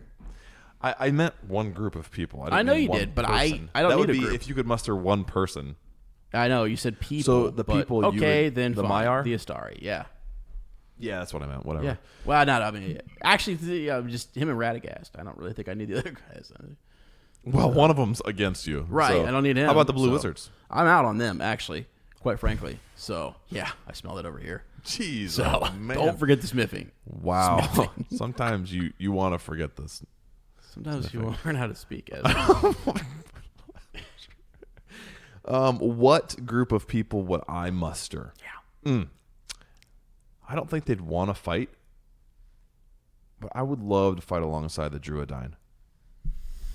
Okay. I just think they'd be cool. All right. Get Gonberry Gone out there. I think yeah. they'd be like warrior hobbits because they're kind of smaller stature, but they've got that Numenorian blood in them somehow. Yeah. I'd go with Yeah. them. I'd go with them. Okay. It'd be like if Aragorn had really been a hobbit, the Trotter character that Sure. was originally Strider. Yeah. Yeah. So that's it's my choice. Yeah, I don't know. I would probably try to summon the elves. To be quite frank, I would try to get. Well, that's your dad. That's not you. Have you ever smelled your own armpits and thought, "Wow, Dude, Subway's open this late"? Let me tell you guys Subway's what's open? happening in front of me right now. We are so bonkers right now that my co-host is sitting across from me with his fingers in his armpits. I've never seen anything like it. Dude, I didn't put my finger. I scratched my armpit and then I sniffed my hand. Everyone has done that. But seriously, the onions are fresh. Eat fresh. Subway's open. Come have a sniff. Subway has a smell to it. I just can't. And it smells like my armpits, bro. You've But never it's noticed delicious. That? I would take is Subway. Okay, I like their I have an flatbread. argument. Yeah. Subway used to be delicious. Yep. When Subway wasn't in every town from here to Timbuktu, Yep. it was delicious. Yeah. When they had the cool newspaper on the walls, right? Remember Right. the newspaper wallpaper, and you're like, is that really from New York? Yeah, it is. Guys, let me tell you something real quick too. Yeah, go before ahead, bro. I'm trying to think. I'm trying to think through this. So guys, Is Gandalf really your answer? That's so that's my answer. stupid. Are you serious? It's so dumb, dude. That's like I said the elves. the elves. Yeah, which elves from where, I don't know, man. bro? You are giving cop-out answers to strawberries with cream, and if you don't stop, it's going to disappear from this. No, I already told you. My real answer is I don't need a group That's of not- people. I don't need a group of people. And again, I would summon it by a group if you mean Radagast. I'd summon. If you mean Radagast, and Radagast Gandalf. didn't fight.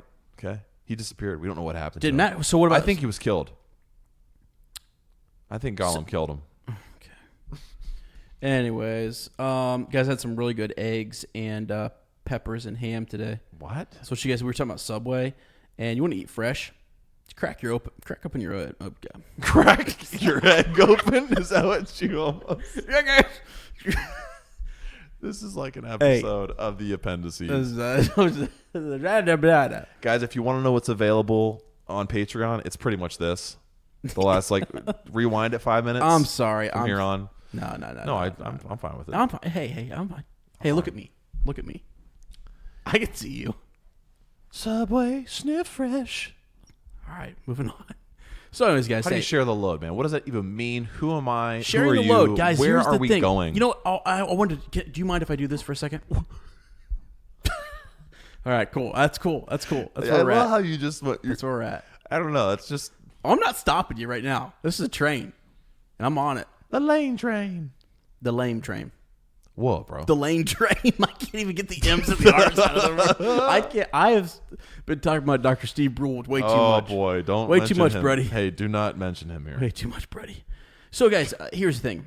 If you want to share the load, I don't think I've really Here's a different way to share the load. How many sentences are you going to start before you finish one? I just that's a Lane Smith game. That is a theme with me. Okay, reoccurring whatever. Oof. So, oftentimes we say head over to Patreon, check it out, and there's some really good stuff there. It's really cool, and we do have some cool appendices lined up. But a lot of it's garbage. Okay, wow. Gee, many Christmas. I'm joking. No, It's it's actually really fun, and there's a lot of fun stuff there, and we really do want to interact with you guys there on Yeah, I can't On finish. a I can't weekly finish. I basis. can't I mean, finish. what were you gonna say, dude? No, I meant to say that like last Friday I got in there and I talked to Phil and Chase and I had David on there. And You were talking to Chansey. We were talking right? to all sorts of people. It was great. It was a lot of fun. Chloris. You talked to Chloris. Let me finish my thought. So, if you would, to share the load this week and maybe the next week to come, the next 2 weeks, go grab a friend, tell someone about the book club, the podcast, bring them along, your water cooler buddy, you're talking to at work, to say, ask the question. You know, I know we all used to be afraid to say, you know, at work, like, hey man, are you like, you into this Tolkien guy? Like, you know, Lord of the Rings, you into that? Ask it. Be brave. Okay? Ask, and then if they say, yeah, I'm into that, say, all right, man, come on over to this book club. If they say no, say, all right, man, here's the thing. Come on over to this book club. I'm going to get you into it. All right? So there's really, there's, you know, still in same end result. I can't speak. You lost me like at water cooler. At hello. Yeah. So anyways, I didn't know they still made water coolers. we love you guys. We actually had to special order one in, because only certain people can drink from it because like they didn't pay for it. I'm like, this is so messed up. I'm not even joking. We have like bad issues with our water. No, we have like issues with the water fountain. It's not. Oh not even, my gosh, that's not drinkable. That's nuts, anyways. dude. So yeah, but we're blessed. All right, so guys, we love you and check it out. You know. Send us your Tolkien story. Check us out on Instagram, Twitter, Facebook. At Up Talking Tolkien. I am so sorry if this has turned into something ridiculous. I cannot edit all this out. Hey, so you know what? I'm done. Hobbit's out. You take over. Trouble's out. If you want to send us anything in I can't even read that. If you want to send us anything in the way of art, letters, whatever, post it to the Shire, P.O. Box 96, Amanda O, 43102. You could hear what you lipped. You know that, right?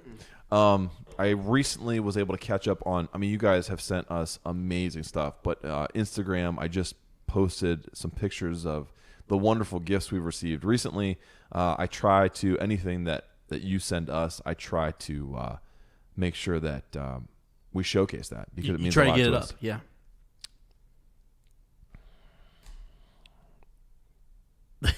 Are you finished? No, Next time we're all together, you're gonna hear the man with the golden voice, David Lee Fogel II, will be here.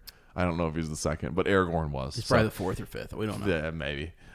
He will be here. He's gonna be enduring the siege of Gondor with us. We feel comforted by that. I mean, all you got to do is listen to his voice, and you feel comforted. That's right. And but he will be joining us. We have many more people, uppers, who will be jumping in and on chapter rereads coming up. It's going to be epic. It's going to be awesome. It's going to be epic, awesome, or awesome, epic, awesomeic. And but yeah, we want to thank you for answering the call of Rohan. Next time we'll be in chapter 4, the Siege of Gondor. And we want to thank you for putting up with us in this last 20 minutes. If you like our podcast, don't forget to subscribe, like us, write a review, leave a comment, or send us shadow facts. I can't even whistle. We'll see you in a fortnight. And remember, Shadow. Eggs.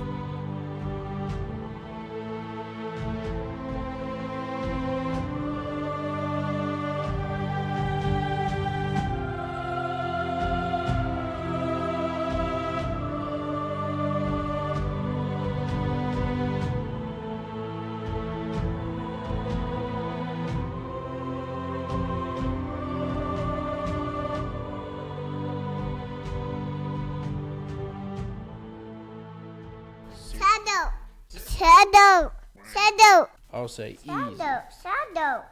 Shadow. Where's the shadows? Shadow. Seriously?